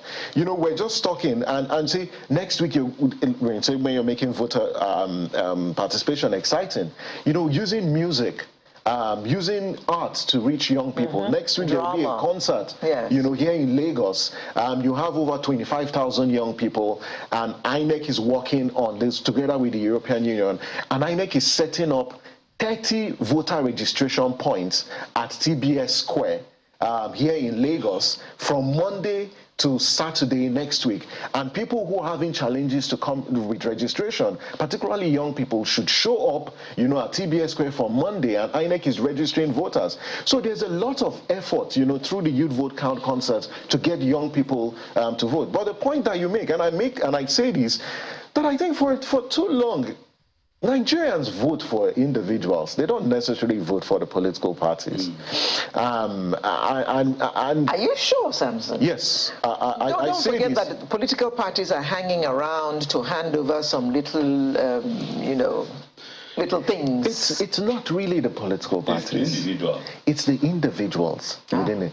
If you study the entire structure of political financing, and this is why in the current act, you know, the act has made clear distinctions about the role of party candidates as well as the role of political parties. If you check the entire campaign infrastructure, this is why you have parties. When candidates emerge, they set up their campaign council, and then the party also has its own structure. And it's the campaign council that runs, you know, the campaign. So to an extent, people vote for what individuals as opposed to the political parties. It's just that you have two parties that have dominated the scene, and those parties, you know, define their leadership selection process based on the two dominant cleavages that shape political competition in Nigeria. One is ethnicity, the second is religion. But if you look at the trends and what's happening within the political parties, it appears they are actually trying to revisit and review that political compact or settlement that has always existed around power sharing within the different regions. We don't know why they are shifting, you know, grounds on this compact, but it appears the political realities of today is forcing them to actually rethink that. But, but my final point on this is Nigerians are beginning to ask questions, and we must, you know, commend the Nigerian people and inspire them the more. This conversation we're having, though we used to have them in 2015 and 2019, but it's increased in 2023. Perhaps there is a need, Mr. Itodu, to conscientize the Nigerian as to their function post-election.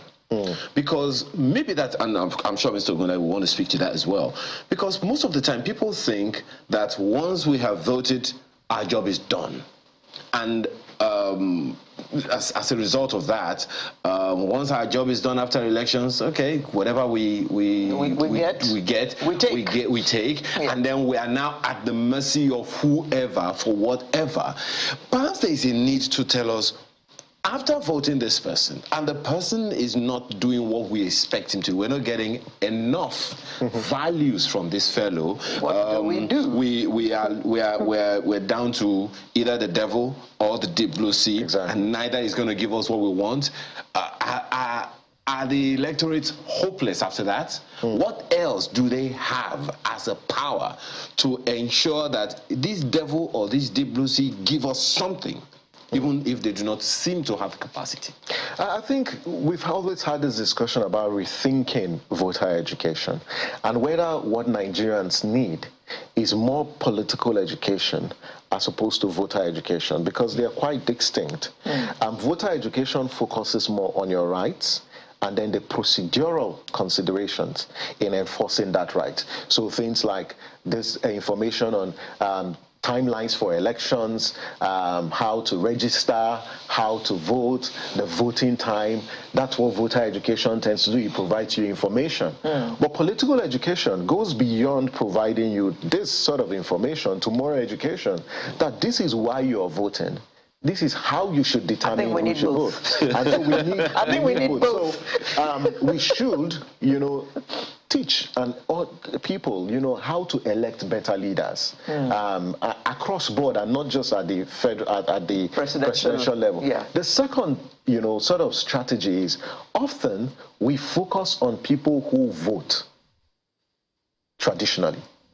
So we are focusing on the very people who will always vote. So whether you educate them or you don't educate them, voting is already part of their life.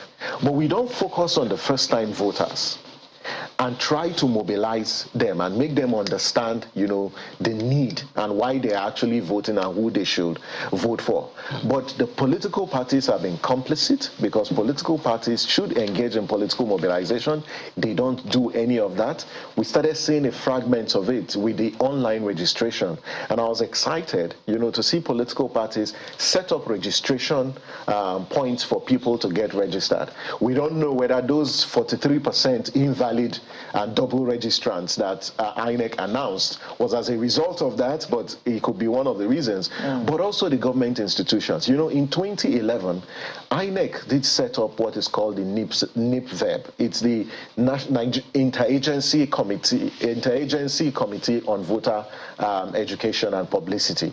It had all the heads of media organizations, BON, it had NOA, and then also had INEC to do what? To contribute to voter education. I think that failed. It didn't fully take off for very obvious reasons, but I'd say that both political parties, both our religious institutions, and the media are doing a fantastic job, and civil society have a role. And it shouldn't just be the role of INEC to engage in voter education. Unfortunately, the law vests that responsibility on them, and it's not legally a shared responsibility. And I think that moving forward, we just need to consolidate on what's existing. I wonder what the National Orientation Agency is doing on that one. But the question I'm going to ask you the same question, Mr. Gwade. Is the voter's job done after voting? It's not done after voting. Is the voter's job done after the elections have taken place and these individuals have taken? No. Okay. That's what my brother was saying some few seconds ago about political education. We have not gotten to that level, but again, just as we have said earlier, we're moving. The process we are is democracy at work. And of course, we are working on it. It's progressive. You agree with me that this is not how it was 1919 when we started this march. Now it has gone further. And what we are going now is that indeed we will ensure that all these people who have given us, who want to come in, eventually will have all their manifesto and we'll begin to work on them, put them side by side what they have done. And if they are failing, we will set up, there are sections in the Constitution, section 69 is there, and 103. It talks about recall. The first thing is that we'll deal with those who are the lawmakers, and we'll begin to put pressure on the lawmakers, then of course they will now begin to put pressure on the election, on the presidency or the governor. We can't deal with the governor or the president directly in terms of impeachment. We will see all these things working. Dino was a victim, or almost a victim some time ago, if you remember. He was about to be recalled. And we're going to work it this time and ensure that it works.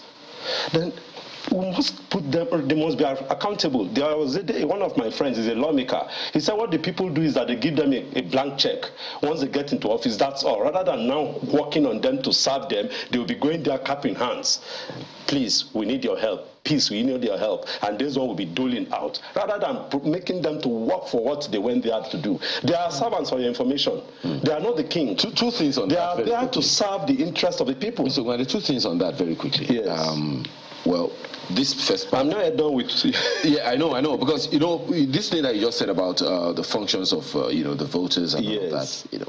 Clearly, they don't even know the rights that they have. That's why he's going, and that's why we are here, and that's why we'll be there for them. We have to teach them, because some of them don't know all the tenets of democracy. They just know that after they have given them some dough, because obviously some of course, money goes exchange hands too during the actual voting, not the delegates now, the actual voting too, money change hands, and to them that's their own. They have gotten part of their own national cake, and that's all. They go to sleep, and they see that there are roads. I go to some places, I say, you don't have roads in this place, you don't have dispensary, not to a health center. Dispensary, they don't have it. In the north, I lived in Samaru's area when I was a small boy. There was a dispensary there. The university town of Amadu Bello. There was a dispensary there. You don't have dispensaries anywhere. I went to my former school, All Saints Primary School, Samaru. The place is another thing entirely. It is the students sit on the ground to learn in this day and age. and they say they have a government, and there are people who are there who ought to call government to order. If education is not working, then, and health system is not working, what are we doing? Now, this locality that you talked about, perhaps one of the issues that we have had over time is we. Do I continue to mention? I know. The 774 local governments. There are those who would wonder how come you talked about 774 local governments now. Perhaps that's where the problem is. When Samson was speaking the other time, he spoke about the governments closer to the people, and he talked about the houses of assembly. As at this moment, that would seem like that's the lowest.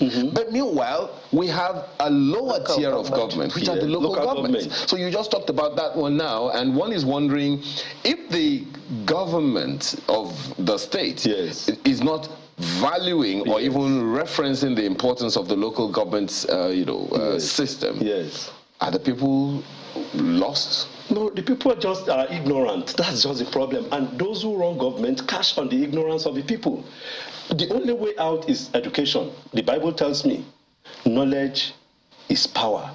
Thou shalt know the truth, and the truth shall set you free. Once you know that, yeah, this is my right, nobody can roughshod over you. Okay. Mr. Aitolu, that lower level of governance, well, we may not be speaking to it as much today because we're still struggling with local government autonomy or not. Do you see any role for championing that cause in the process as we angle towards local government autonomy to be validated or ratified by the states? Do you see any role for that campaign or championing of that in this process that we are on right now? Absolutely. The best school for democracy and democratic practice is the local government. And as a country, we need to accept and acknowledge that fact.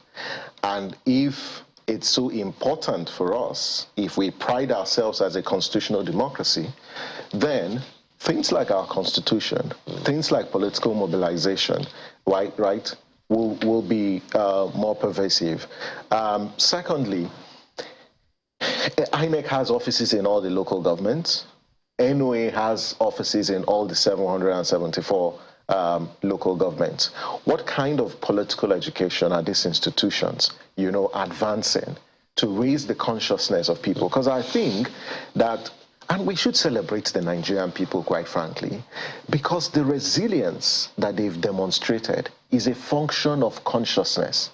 And it's consciousness of the fact that they belong to a nation that ideally should care about their welfare, and where government has failed in its primary responsibility to provide for the welfare and the security of the people under a social contract, then government needs to face the consequences.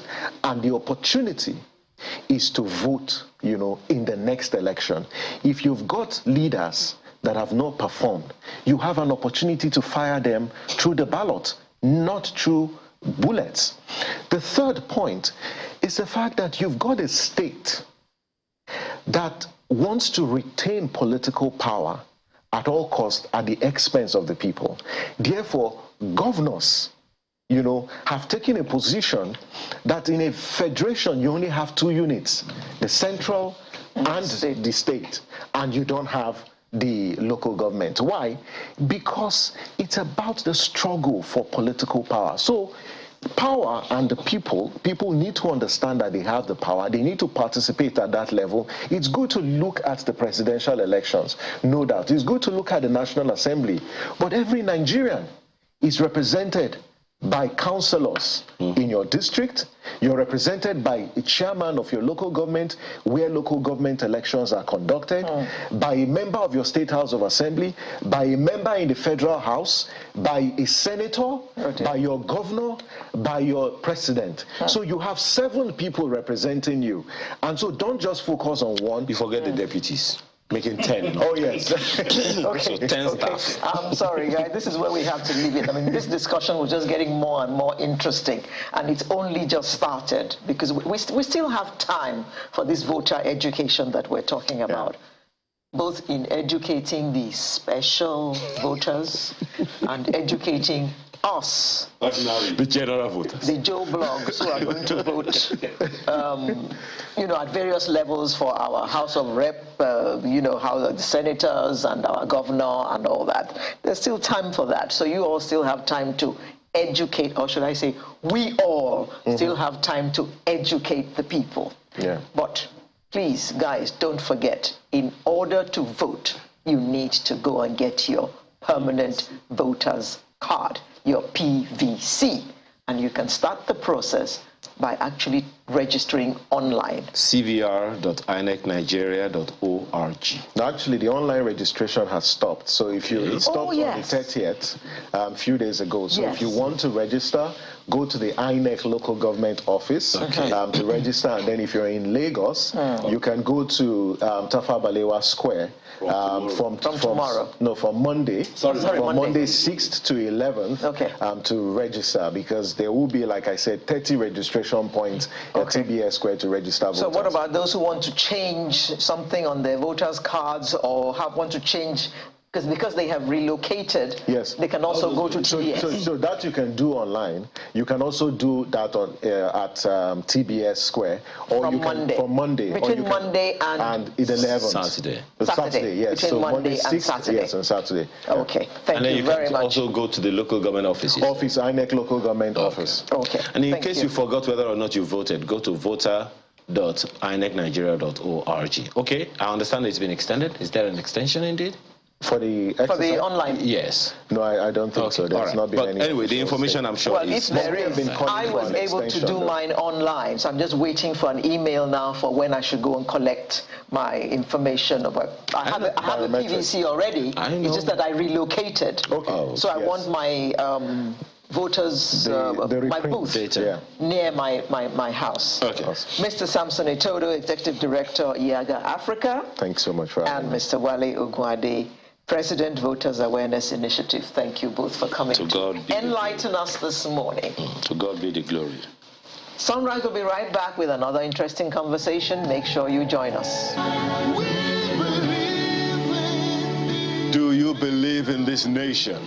Well, that's what yes, the song is about. I do. Yeah, I mean, I'm not asking you. I'm looking at them. Well, you're asking us, and I'm answering. I wasn't looking on behalf of. I wasn't looking at your side. Well, you're speaking to Nigerians. Yes, we believe in this country. As I was saying, well, it's a germane question to ask. And what would you do or not do for your country? Well, our guest didn't wait to be told what he could or could not do. The news of that 44-year-old Nigerian who started and completed a charity ride from London to Lagos to support the fight against polio is nothing new to most of us. Today, he is here with us to tell us more on what inspired the bike ride across 13 countries, 12,000 plus miles. How did he do over water and all of that? But I'm not the one to do it. Please welcome Kunle Adenyanju, who is an adventurer and an entrepreneur. Thanks for joining us this morning. Thank you for having me. Where is Good morning. Zainab is in Abidjan. Okay, good. I'm sure many people will wonder. You know, anyway. Everybody kept asking, but she's in Abidjan. She's doing fine. Okay. She's okay. Who's Zainab, please? She's a lady I met, a lady with a good heart, with a beautiful soul, and a lady I like so much. If you ask to summarize your question, to help you summarize your question, if you ask me, do I like her a lot? The answer is yes. Do I want to be with her? The answer is yes. Is she available? The answer is no. Oh dear. Oh dear. So you met her in the course of this ride? Well, planning for the ride, because it took me a year to build the plan. So 6 months ago when I was building the plan, I met Zainab, and we worked on the plan together. You met her online? Or? Yes, online. A friend introduced Zainab to me. And, she's been quite helpful with the planning process. So, through the course of doing the plan, building the plan, because, while doing this plan, I couldn't just rely on what I saw, what I read on the internet. I needed people connected with, situation on the ground, so they can give me real assessment of what it is on the ground, so I can build a smart plan. Yeah. So during this process, I needed someone to get me contact in the Francophone countries. Mm-hmm. So Zainab was introduced to me, who happens to be, very, very helpful, with all the Francophone countries. So, a process of to and fro, back and forth discussion, I got to discover the kind of soul she had. And I started liking that, you know. Okay. But okay. You said she's not available. Are you available? Yes, I am. Okay. All right. I'm lost. What's happening here? No, go ahead. Ask your question. Okay. Anyway, so yes, Mr. Adenyanju, first of all, we'll talk about the trip, journey itself, but what informed that thought in your head to ride, first of all, from London to Lagos, and then secondly, did you choose this charity option or charity objective as a motivation, or is something you were going to do anyway? Okay, to answer the first question, the ride for me is one of my bucket list. You know, those things I call the before I die thing. You know, like by virtue of what I do, maybe the kind of training I got from places I've worked over the couple of years, you know, I build plan for a company where we say, okay, how do we do the business now? How are we going to be doing it in the next 5 years, in the next 10 years? So you build a roadmap towards that. So I do same for my life. I have a life plan. And I say to myself, what do I want to do with my life in the next 5 years, in the next 10 years? So I have a couple of all those before I die things. You know, those things I want to do maybe before I'm 90 or 100, before I go back to my maker to say, yes, I have done this. So riding London to Lagos was one of those before I die things for me. Okay, and so it was going to happen anyway? Anyway, it was going to happen. You know, the other part is I said to myself, it's going to be selfish if I just hop on my bike and just ride. But can I use my lifestyle, my skills, my talent to benefit humanity? You know, to touch lives, to try and make the world a little bit better? The answer is yes. And I chose polio. So why did I choose polio? You know, growing up as a child, I had a friend that had polio. All right? When we were doing all those things that kids normally do, you know, like playing football, running, jumping, swimming, he couldn't do them, not because he didn't want to, but because he was limited by polio. So usually when we do those things, the guy would just stay by the sideline. So sadly, we lost him 2 years ago, right? I wouldn't say polio killed him or he died as a result of polio, but I'm sure I know that polio limited, you know, his potential in a big way. So I just said to myself, if there's something I can do to make sure that another child doesn't go through that, then the hell I'm going to do it. But we've had all kinds of reports about polio being eliminated in many countries. I think Nigeria also has such a certification at some point. So how serious is the issue for you that made you say, this is the one? It is still a very, very topical issue, very important issue to address. Because yes, we were certified polio-free, all right, by World Health. But the fact is the virus is still here with us. Because, you know, the fact is, just like COVID, there's polio in Afghanistan and in Pakistan. People travel, all right? People will bring the virus. It will come. And when it comes, if we are not prepared, if we don't continue to do those things that we did that got us polio certified, polio-free certified, it's going to resurge. And all the good works that everyone has done will just go down the drain. So the point is we have to continue the immunization.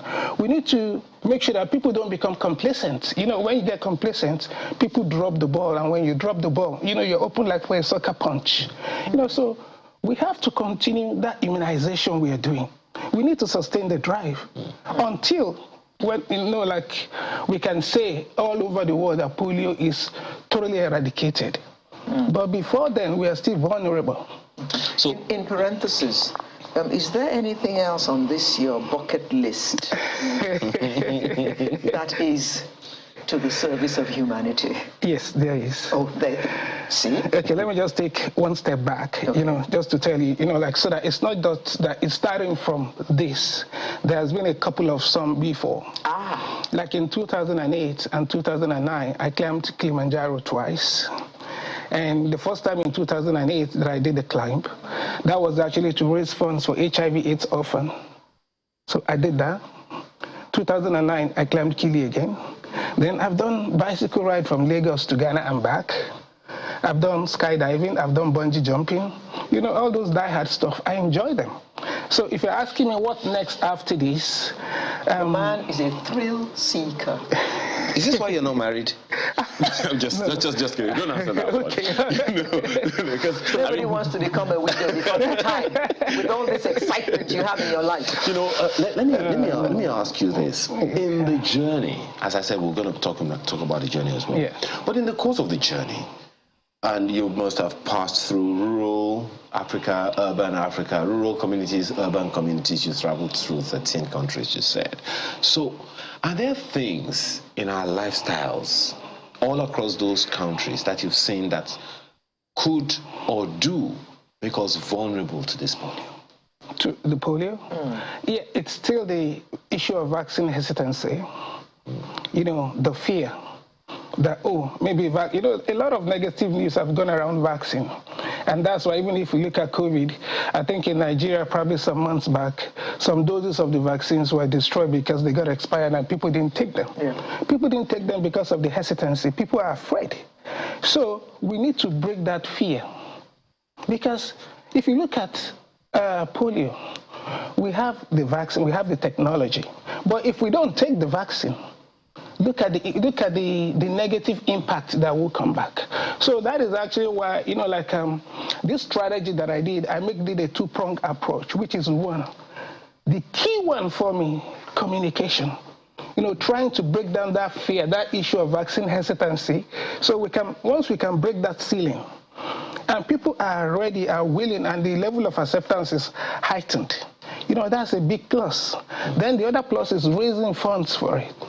And if you ask me both strategy to rate it, I'll be tempted to say 10 over 10 because I was blown out by the reception I got from people all through the parts I traveled, more especially in Africa. Like I did 12,000 kilos in total. 3,100 kilos was from London to Algeciras. That's the boundary of Europe. Then when I crossed the Mediterranean into Tangier in Morocco, I did about 9,000 from Tangier down to Lagos. The 9,000 kilos took me not just through the cities or the town, but through, the villages, the hamlets, the lonely, isolated places. And I met people, and I will be surprised that I got to places, people I don't expect them to know about me. They'll flag me down. Hey, Kunle, please take a picture with us. Please, let's take a picture. Oh, please talk to us about polio. Sometimes I get flagged down like 50 times a day, and I'm saying, if I continue this way, I won't get to my rest point. But it's what I signed up that I was going to do, so I just have to accommodate everybody. So for me, it's been really, really mind-blowing. It's been a positive experience, discovery of the true African story. For me, a lot of people ask me that, what is your takeout from this? What is that big thing that you took out from this adventure? And I said, the real thing that I discovered was the true African story. Before going on this trip, I read every available information I could get on all the countries. The CIA fact book, the SIS, all of them. I read everything available. And I can tell you, all of them painted the story of either red or amber for all the African countries. Red is amber is exercise great caution. Red, don't go, dangerous. Yes. The only country that had green was Morocco, and Morocco was green up to Agadir. From Agadir to Laayoune was amber. Then from Laayoune down to the Moroccan border was red. So, but when I got there, I had no issue of security threats. What about in places like Mali? Did you go through former Upper Volta? Burkina Faso. Burkina Faso. Okay, actually, that was an interesting discovery for me. Mali was red, but I had no choice how to cross from Senegal into Côte d'Ivoire. So I had to go through Mali. So I included Mali on my trip, but I knocked off Burkina Faso completely because it was deep red, based on what I read. Not just red, deep red. But when I left Mali, it was late before I could clear the border because of the ECOWAS blockade. Right. So when I was going at about 7:30 p.m. in the night, okay, it was dark, deep, in this dark darkness, and visibility was really bad. So a truck veered into my lane, So he was avoiding a pothole. I trying to avoid impacting the truck. I swerved away. Then I ran into a ditch. Then I lost my rear wheel. That was about 9 p.m. in the night. Ooh. So I ran to a village. I saw, actually, there was a game reserve park. And the park, there were lions. You know, I got the briefing from the park rangers and all that. There were lions, there are hyenas, there are cheetahs there. And, you know, the first thing kicks in your survival instinct. Say, okay, whatever it is, first, before you even think, you know, you just act. You don't even have time to think. And I just put height between myself and any animal that want to come. So I was running, looking for a tree to climb. As I was climbing that tree, then I saw a ray of light, you know, far ahead, like 400 meters away. So I jumped down, then I sprinted to the village. Then I met these people. It was a hamlet, sorry, not a village. You know, as I was running, because the pace I was going was quite, you know, high. And they just saw somebody running like that, so they too just took off. You know, they don't know what's pursuing you. So they took off. So when they now, you know, they now look back, then I said it was only me. I was saying, hey, hey, hey. So, you know, they came back a bit angry at first that I started all of them. So when they saw the way I was dressed, everything, and the challenge, I couldn't speak, I don't speak French, and I couldn't speak the local dialect. And so I was trying to talk, they saw the way I was panting. Remember, these are people they classified as the red zone. Unfriendly, dangerous, and all that. The women in that village came out. I was trying to talk. They just came, held me. They said, keep quiet, don't talk. They gave me a chair to sit down. They brought water for me that I should drink water. They gave me water to wash my face. And they waited. They said, don't talk. After like 3 minutes, when my breathing came back to normal, they now started asking me what happened. So they had a bike in that village. I used that to explain to them what happened. And they said to me that we should go. So the men there, they carried their clubs, their cutlasses.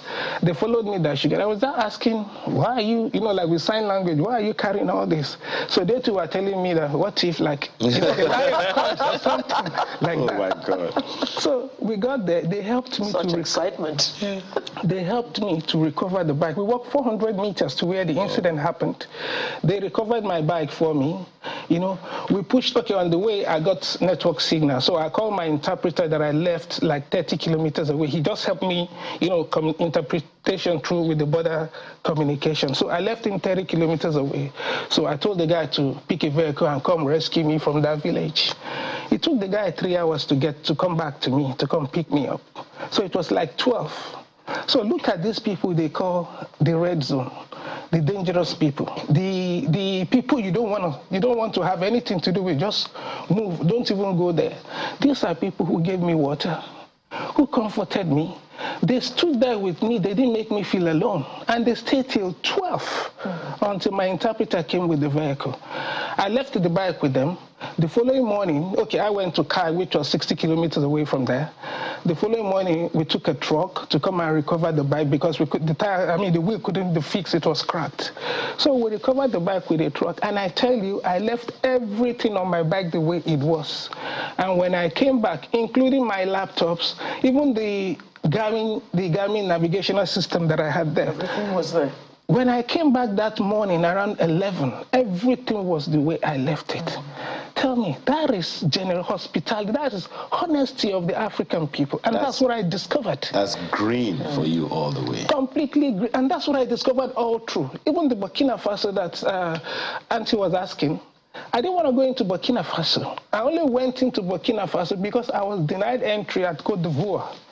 So when they denied me entry... That's where you had to turn back at some point. Yes, I had to turn back 400 kilos to go. I was at Tangrila border.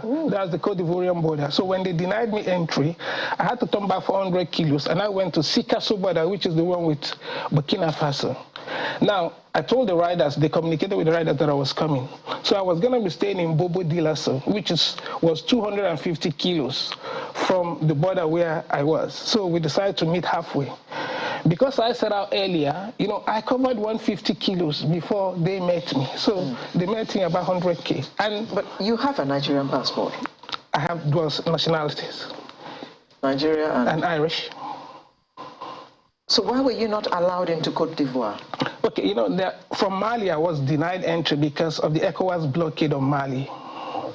So because of the ECOWAS blockade, which forbid anyone from going into Mali or coming out of Mali.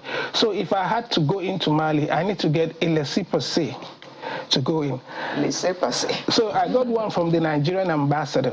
When I presented it at the Cote d'Ivoirian border, they refused. And I agree with them because they are saying that Cote d'Ivoire is a sovereign nation. Nigeria cannot tell them who to accept or who not to accept into their country. That if I was going to go into Cote d'Ivoire, it is the Cote d'Ivoirian ambassador that should issue me a laissez-passer, not the Nigerian ambassador. So because I didn't want to just sit down in the border, and getting, pissed off by the whole thing, I just said, okay, I called the Nigerian ambassador that I'll be going to Burkina Faso. And it was on a Sunday, so they couldn't get the Cote d'Ivoirian ambassador. But so we now agreed that, okay, let me go into Burkina Faso, that by Monday morning, they will get the Cote d'Ivoirian ambassador to issue me a laissez-passer, so that from Burkina Faso, I cannot ingress into Cote d'Ivoire, and that's exactly what happened. So this is really very interesting. Too many questions to ask because time has Quickly, let me ask, how much have you been able to raise for polio? The truth is, I don't know. I don't know because I don't have access to the accounts. Okay. And I actually want it that way. All the donation, because for me, it's giving back. All the donation goes into Rotary Foundation accounts. And people who will have given me what we've raised so far are actually in Houston for the Rotary Convention. So when they come back next week, they will tell me, they will show me the bank statement, we'll announce what we've raised to Nigeria, but I don't want to just, I'm just doing it to give back. Okay. And how much did this trip cost you? I'm going to say it's a lot of money. I've not put a tag on everything, but if I give you just a little summary, the bike itself was about £7,000. Insurance on the bike was £2,800. Accessories on the bike, another £2,000. So 12. That's about £11,000 or £12,000. Yes.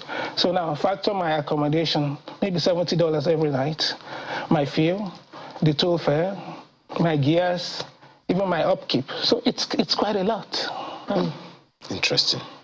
As I said, too many questions to ask you, but maybe we're just gonna have to leave it at that. But so for you, for Kunle Adenyanju, what's next? What's the next thrill in the bucket list?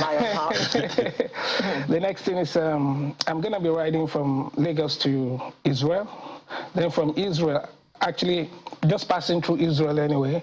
From Israel, I'm going to Tibet. Right into Tibet. Then I want to do the Tibetan plain. Then from there, I'll be heading to Everest Base Camp. Then I'll drop the bike and try to attempt Everest. Any purpose for this?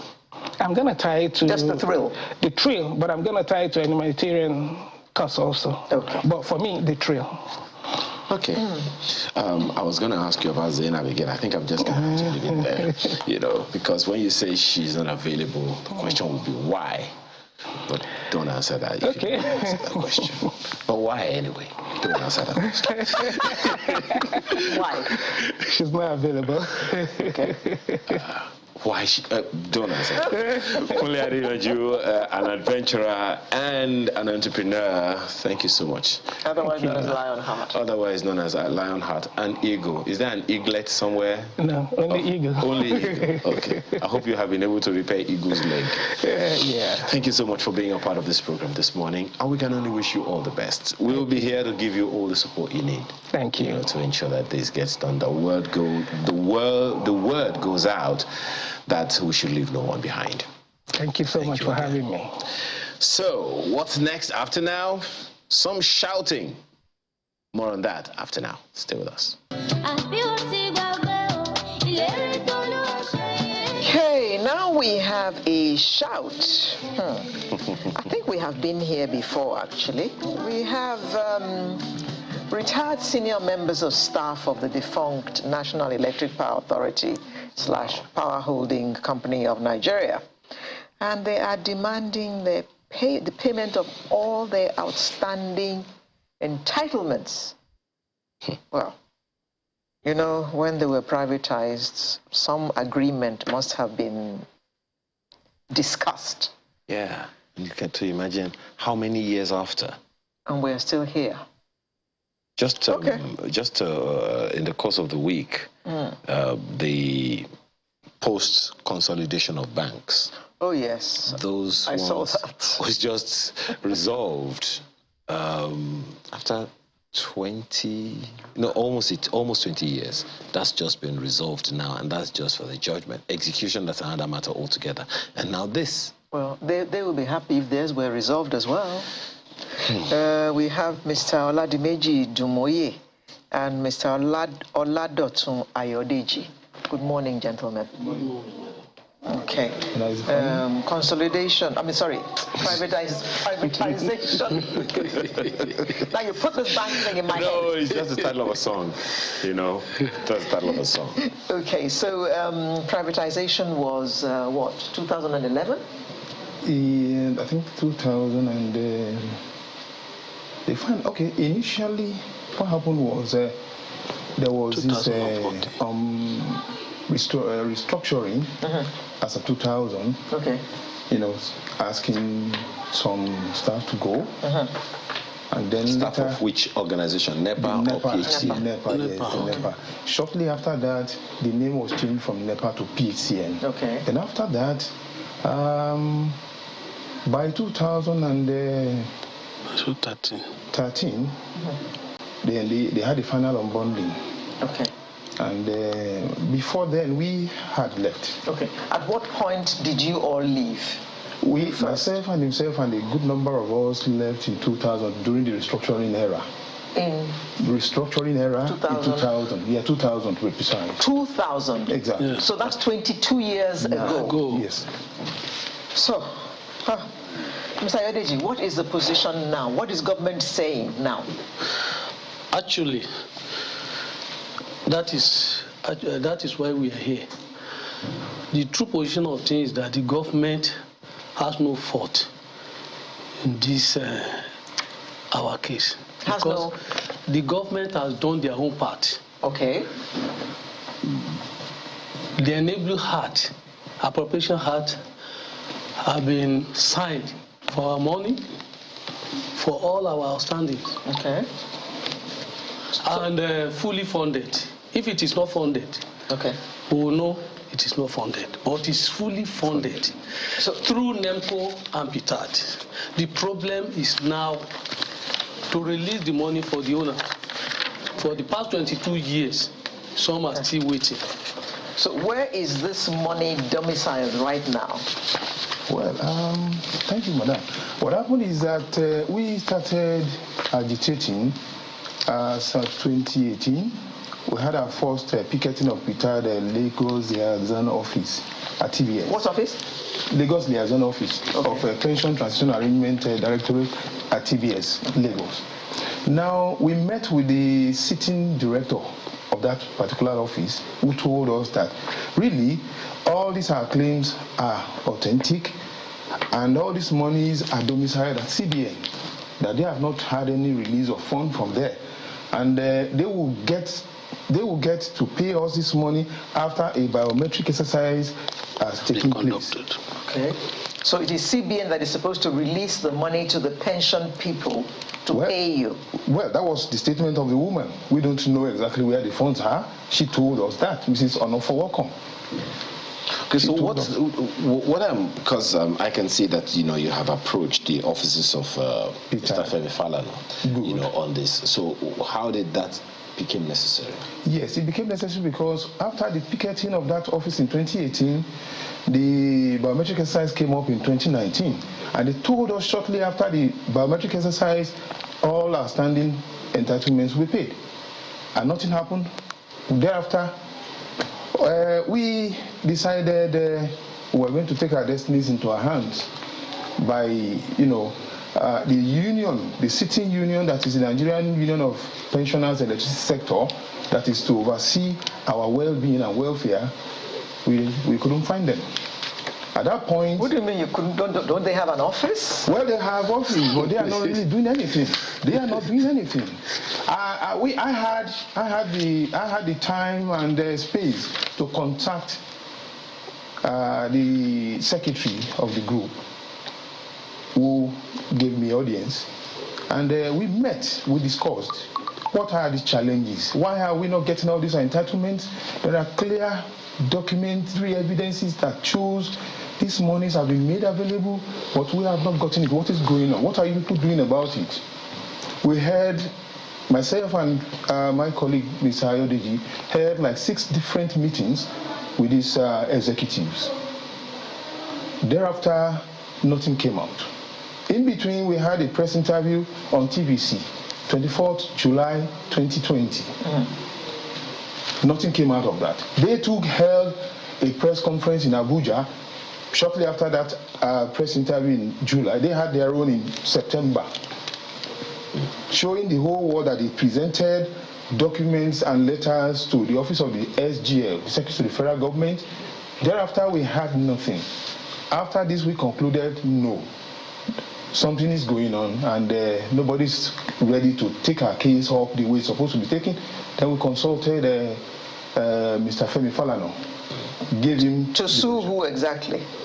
Yes, not really suing now. We had him to write a petition letter on our behalf to the federal government. To the federal government? Yes, to the office of the President of the Federal Republic of Nigeria. Okay, but you had been told that the federal government had already released the funds to settle your... We saw all this clearly. The money that we saw that the money had been released. We went into investigation on our own. Yeah. We got documents. The appropriated acts from 2015 up to 2021 shows clearly funds have been made available. To whom? NEMCO Pitad. We went as far as getting to the Accountant General's office in Abuja and got a profile of the disbursement of funds. To whom?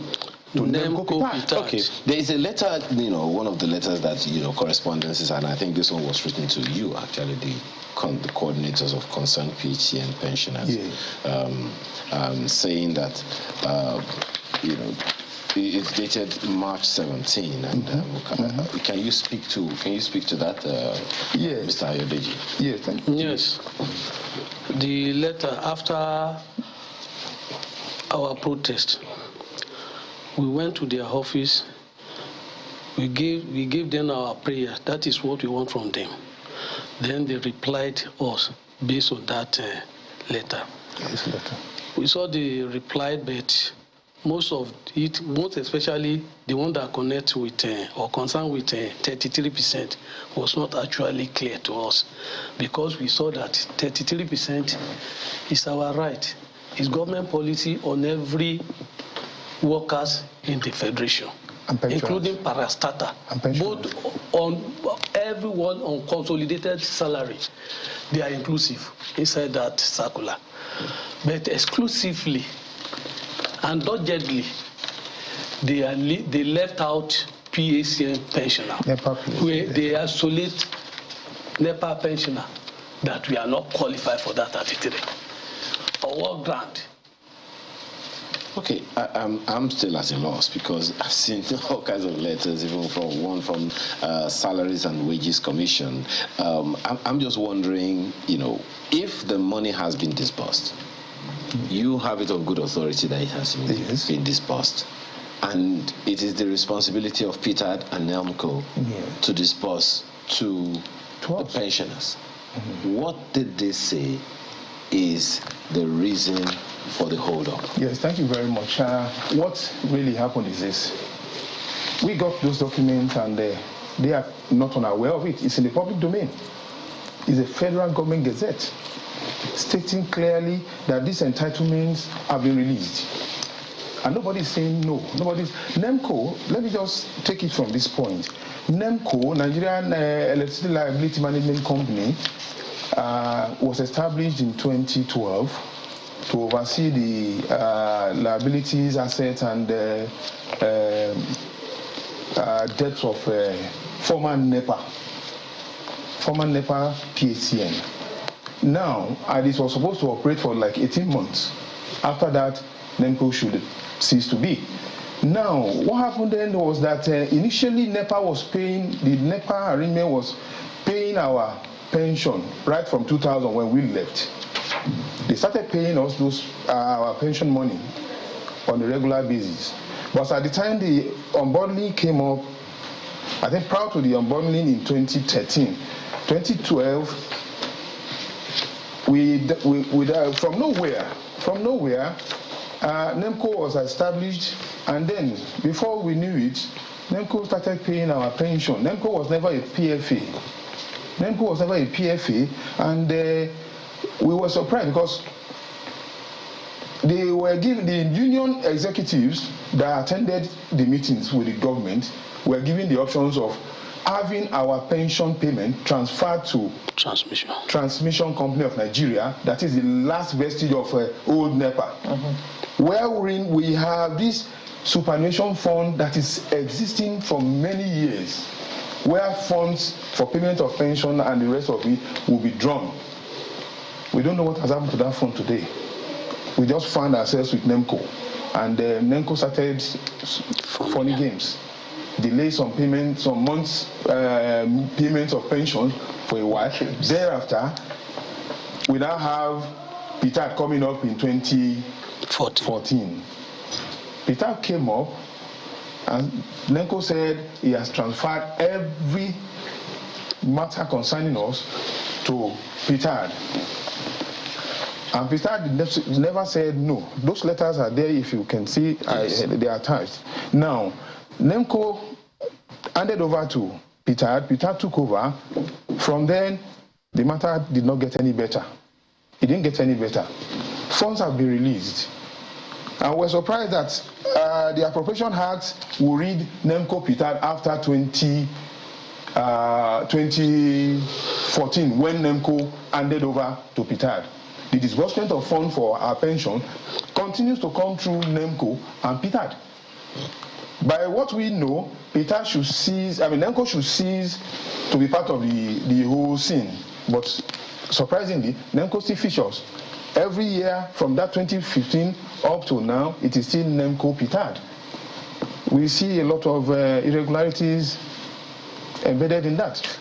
Before I take you up on who you are speaking with specifically, on the issue of the 33% that you said has been increased, May this year, just last month, 5th of last month.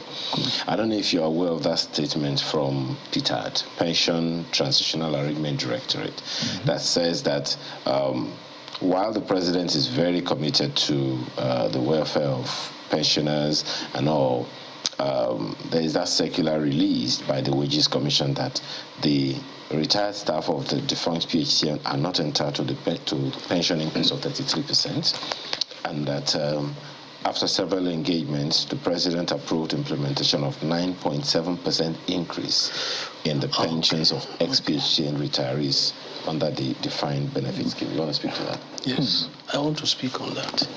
And that is majorly why we are here. That 9.7, as I said, the federal government approved, that the president signed. We want authenticity from the president to let every one of us know whether it is true or not, because we discovered that it's foul play along the line. Because on this issue of 33, our SY leader, president, junior president, has one time distributed a form for every member to fill in order to deduct 3% out of 33%, so that they call us into the meeting. We say no. You don't want any deduction. You are not the one who fought for this 33. It's government policy. Why should you take 3% out of it? When we are not arguing, we are not fighting, you didn't fight for anything for us. But it is the same government now that is saying that you are not entitled to it. Government didn't say that. It is surprising. Government didn't say that. That's a clumsy. It is surprising. The same government will not come out and, something they have gazetted, they have released funds for, the appropriated acts are clear. No, because this circular is saying that this press release, it says they're not entitled to 33%. It is possible somebody because PHCN pensioners are already on a special salary structure. That is a lie. That's a big lie. We're all on one of the harmonized salary structures of the federal public service. They don't know what they are saying, madam. Let me tell you. Let me tell you. When they say we are on a special salary, we have categories of parastatals, which government set up during Sagari era. They are category A, category B, category C. We fall under category A. We are NMPC, Port Authority, NITEL, and PSN. CBN. 4 of us. Okay. Why do they do this? They do this because of the structure of our engagement. That is the rule of work. Our man-hour that we put in. It's 247. Just to separate us from civil service. Civil service will go into the office, they resume it then and closes 5. Whereas the workers, the engineer, the technician, and everything, they are on work, at work. 247, round the clock. 24/7. If you can imagine, if you sleep at home and the light just went out, before you wake up, you will see that the light has been restored. Some people are walking behind the bar, and that is why you can get this. That is why they say, okay, separate them. Let us at least, because of what they are putting in, their production, based on their productivity, let us just give them this. But the government policy is still affect them.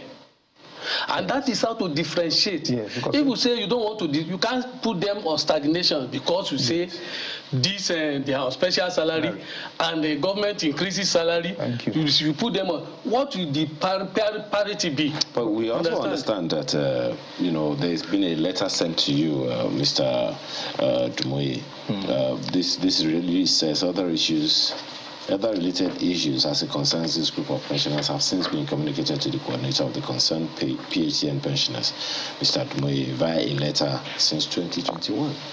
That is his letter you just read out. Yes. Yes, the letter has no content as far as we are concerned. The content of that letter is nothing to go by. The fact remains, some people are there playing games with our well-being, with our welfare.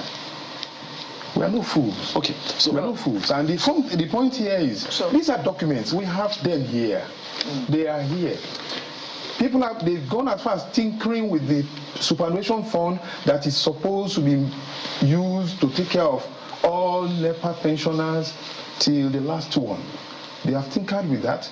Now government is still making funds available. Our category of PHCN pensioners falls under the defined benefit scheme. Other category falls under the contributory scheme, where they have the PFAs now running the affairs. We that are on DBS, that's the defined benefit scheme, are under PTAD. And anytime government increases salary and whatever for regular workers, pensioners are getting theirs too. Despite the fact that we are tagged as having been on special salary, we are equally going to be considered. We will not be stagnated. When government is increasing, we get our own portion. But then, one moment. Now, as at the time government made the 33% award, it is a constitutional award. Nobody can deduct anything from it. You can't add to it, and you cannot exempt anybody from taking it. Why are they playing games? This game playing started with our Eswell's union chairman, who wanted to deduct 3% from this same 33% for no just cause. And then let me just chip in. We have taken the case as far as EFCC, 2017, November 17. Myself and another colleague, Akitola, took the matter to EFCC. We reported. He was invited with ourselves on February 16, 2018. We were all invited to the FC office with this same person I'm talking about. And he was sternly advised, please don't deduct a dime from this money unless they all agree with you. Please call a meeting of stakeholders. Call that meeting and invite us. The FCC wants to be there as umpires. They want to be there. He called that meeting eventually after a month, but the FCC were not invited. They are playing games. They know what they are saying. You all have just succeeded in confusing me. So, who is this your shout going to now? Is it federal government? Is it PITAD? The federal government. The federal government, PITAD is not doing their job. But you said that the federal government has released the money. Yes. PITAD is not giving us the money. If the federal government so you are calling on federal government now to call PITAD to order. Investigate what is going on with PACM pensioners. Okay. Why PITAD has not released the money to you? And why we are being shortchanged. And they start giving one excuse why are being shortchanged to pay 9.7 instead of 33%? 33%. Somebody is not you haven't even got anything yet. You are arguing about the percentage. But you know, no. They ironically, madam, they ironically paid us 9.7 after the when Fala now wrote them that. Yes. So what you are shouting about now is the difference between 9.7 and 3% is still that's what you are fighting for now. They cannot tell us excuse me, madam. Don't let us confuse issue. 33% is one part of our agitation. Yes. We still have many. We have harmonization. We have monetization. We have the rebate. Our rebate is rebate that was stopped. That stopped abruptly 2012. I can show you this rebate. Well, so that's for 10 years. 2012, he stopped it abruptly where Agogo was paying our money. There's something interesting that I also saw in that press release that I just read to you, released on May 5. It just said signed management. There is no name to it. You'll be surprised. They said that a letter was communicated to you. When? That was 2021. They talked about. No letter has been given to us now. Who is the person that signed that letter? Yeah, well, Mr. Kabir Yusuf, that's the director of parastatal pension. Is he aware of all these issues? He is aware. The office is well aware of what is going on. They are the ones not giving us what we deserve. They are the ones trying to play game, aligning with the union executives that are trying to shortchange us. Which union is this? Nigerian Union of Electricity Sector. And one so illegal electricity retirees electricity sector retirees association. There is the law of the Federal Republic of Nigeria states clearly that wherever a union exists for workers or pensioners, which way, no other association, no other union can subsist. Okay. We now have SOS. SOS is not being given credence by PITAD. We've got to go now. So your shout out now is to the federal government. To call PITAD to order and have PITAD release the funds to you, which the federal government has given to them. Who is the lover of pensioners? Outside of this, what option do you have? Yes, we know the current government. Especially speak to it very quickly. What's the option? Because we have to go. No, yes. The option we have is, if nothing is coming, then we'll speak to our lawyer. Okay. All right. Mr. Oladimeji Dumoye, as well as Mr. Oladotun Ayodeji, who are retired senior members of staff of National Electric Power Authority. Oh, yes. NEPA. Yes, PHC. /PHC. Yeah. Okay, thank you very much for coming. We are grateful to make us aware of what is going on with you, and we hope that this will be sorted out. This has been going on now for 22 good years. And I'm sure some of your members have actually passed in this process. We hope that something will happen after this shout that you have come to make today. Thank you. Oh, thank you for staying with us. Sunrise will return with the home stretch in just a moment. Stay with us. Thank you.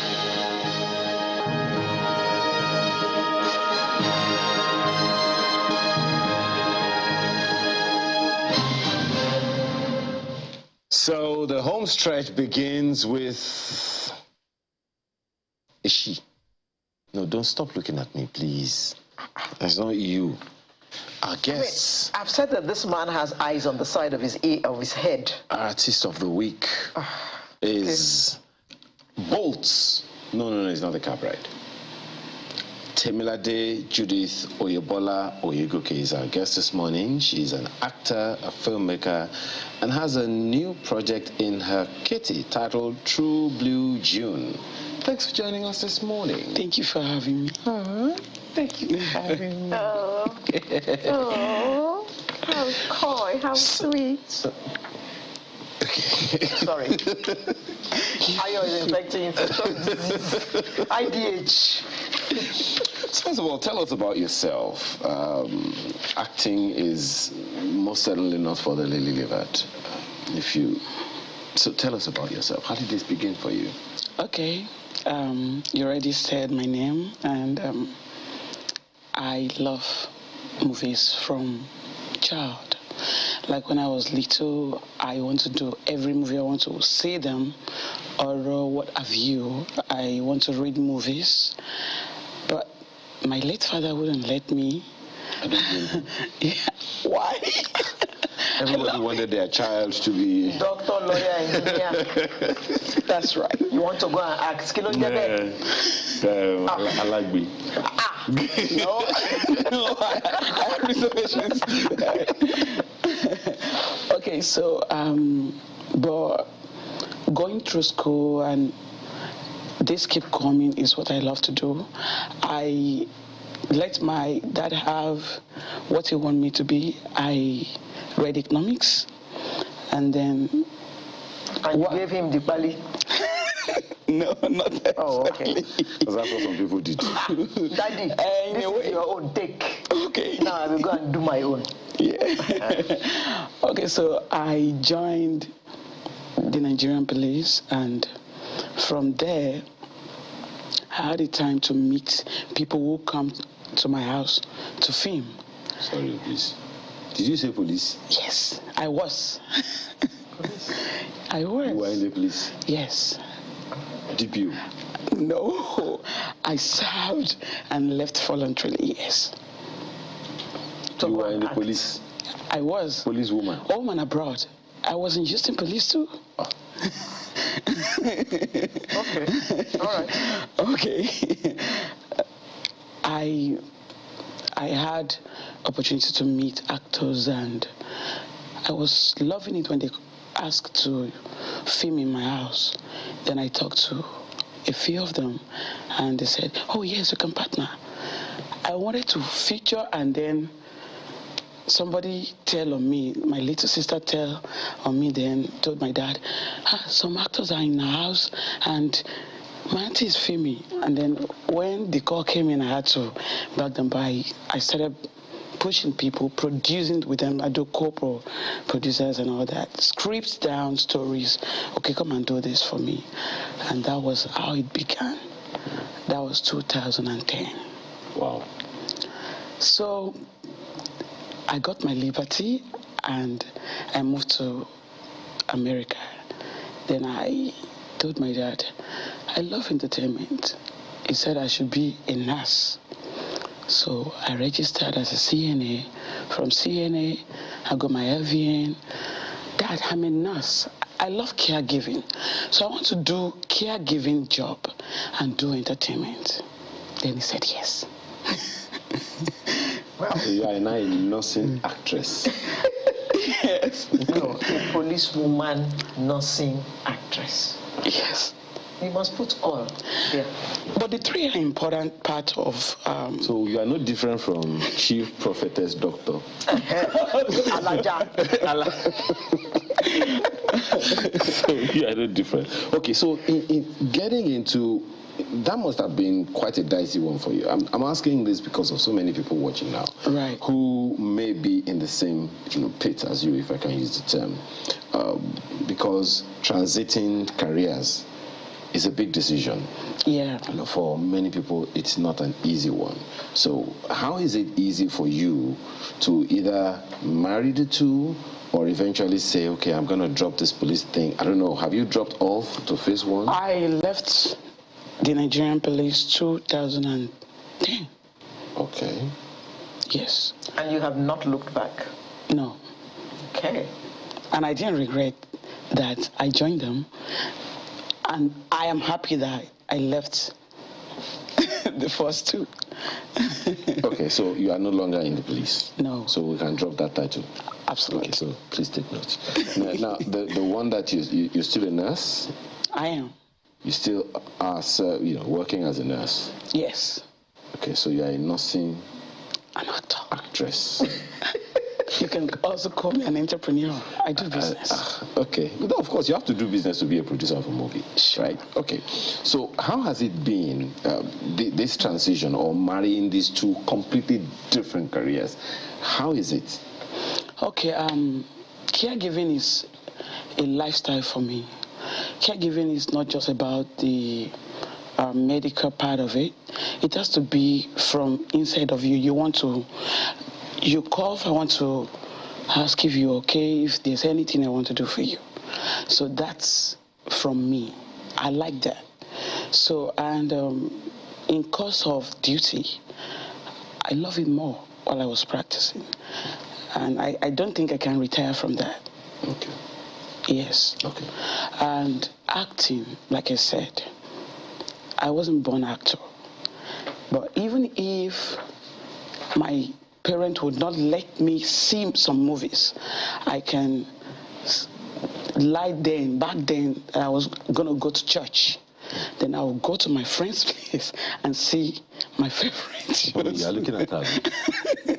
You're looking at her. Parents. That's what they do. No. Yes. That's what children do. The children. Yeah, we did. So that was how much I love this job. And I thank God that I'm here now. Okay, we'll leave that line part, for another time. Okay. But children don't like it. Well, so how has it been for you in the entertainment sector?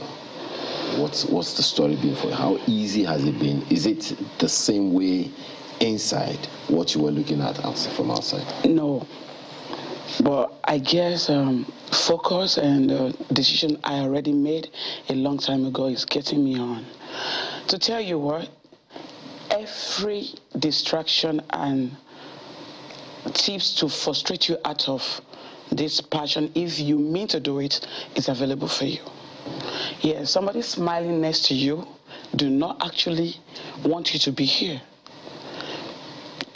Is there that much competition in the industry? And I don't know why, yes. Really? I'm not here to compete with nobody. I want to do my own story. I want to tell my story and, make it visual. I want people to have some messages that I was told or the one that were my own story. We all have history.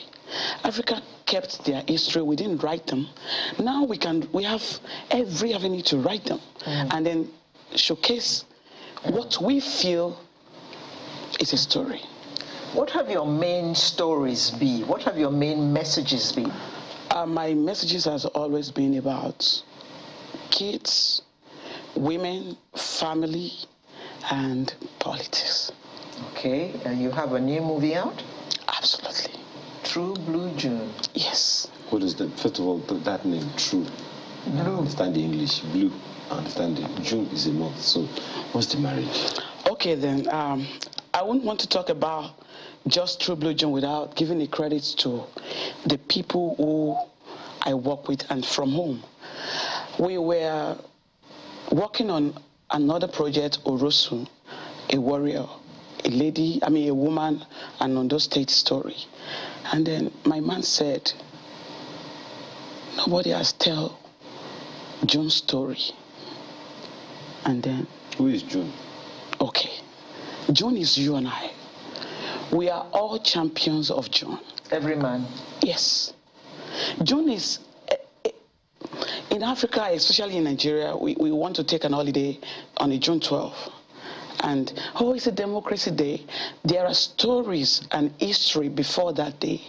It's not just all about one particular person. And in that movie, we have different champions that got us the holiday. It's not about politics. It's about you and I story. Yes. Okay, so the True Blue? Okay, so true people that are supposed to be celebrated. The reason why we mark an holiday for June, we are letting go of history. That's why some focus are not based on what is next and what should we expect for this nation, Nigeria. The state is Nigeria. And our goal. Okay, permit me to say that I have experienced Nigeria growing up, and the drastic change, and as history unfolds, we are all confused. So on this particular day last year, June 12th, this story began. Then we march history of what we had and what we are forgetting and where it started, to tell it a different way and not politicize this one, so that we would sit back and check if there is value and what are we disadvantaged of now. You know, it's good. One of the conversations we've had on this program before is to emphasize the fact that it is good for us to tell these stories so that posterity will have something to look back to and say, indeed, did this happen? Right. But for you, I mean, of course, those who know the story of June 12 do know the story of June 12. But for you, what is the takeaway? The takeaway there is not politics. It's what do you have as, you want to talk about an ideal nation today, it will start from me and you to your environment, and then it will attract everybody. It's not just the government. It's a character of a person that, you exhibit out, and it affects even this object. I can push the phone, I can throw it, and I can put it down gently. I ask if I can put it down. Break it? Yes. So I will. At your own risk, because you have to buy it back. Okay, I'm sorry.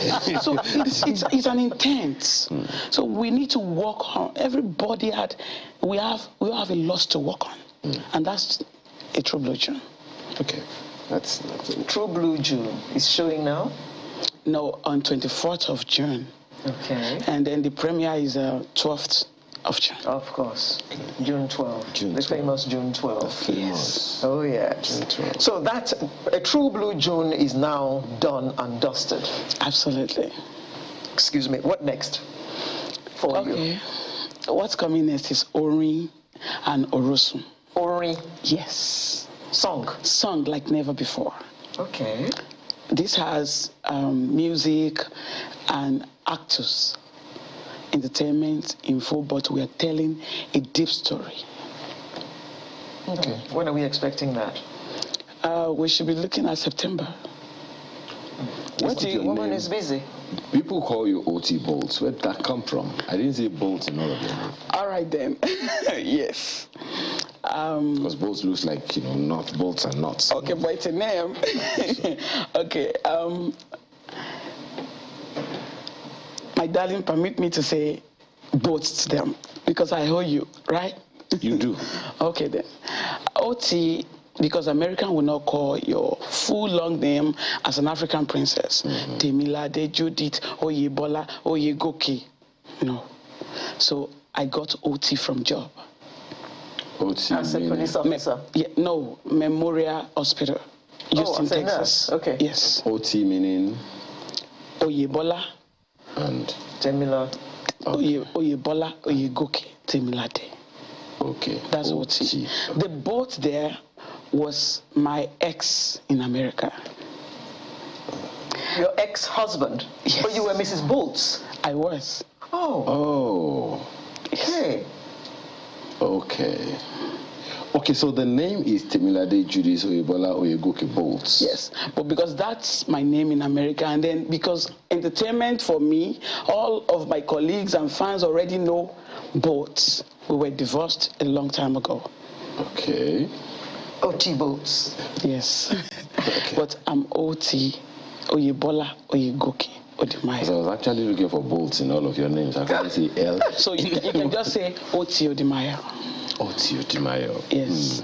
But even though that is not in your name right here, but I take it. We can only wish you well. Because oh Jesus, time flies. Man. It does. It does. Temilade Judith Oyelayo Oyebola Oyegoke Odimaya. OT Bolts or OT Odimaya. Okay, so not to confuse my fans. In other words, She's having a problem changing names. Well, we have to thank you very much for being a part of our program this Saturday morning. I guess we can safely say that anchors the show today. Benny. Benny, thank you very much for staying with us thus far, for letting us be a part of your Saturday morning. I'm Alero Edu saying, see you next week with a brand new edition. If you're looking for a Yoruba actress, there she is. I'm the manager. Amaya Makide, have a wonderful rest of your weekend. Bye for now. Stop looking at me like that. Yoruba.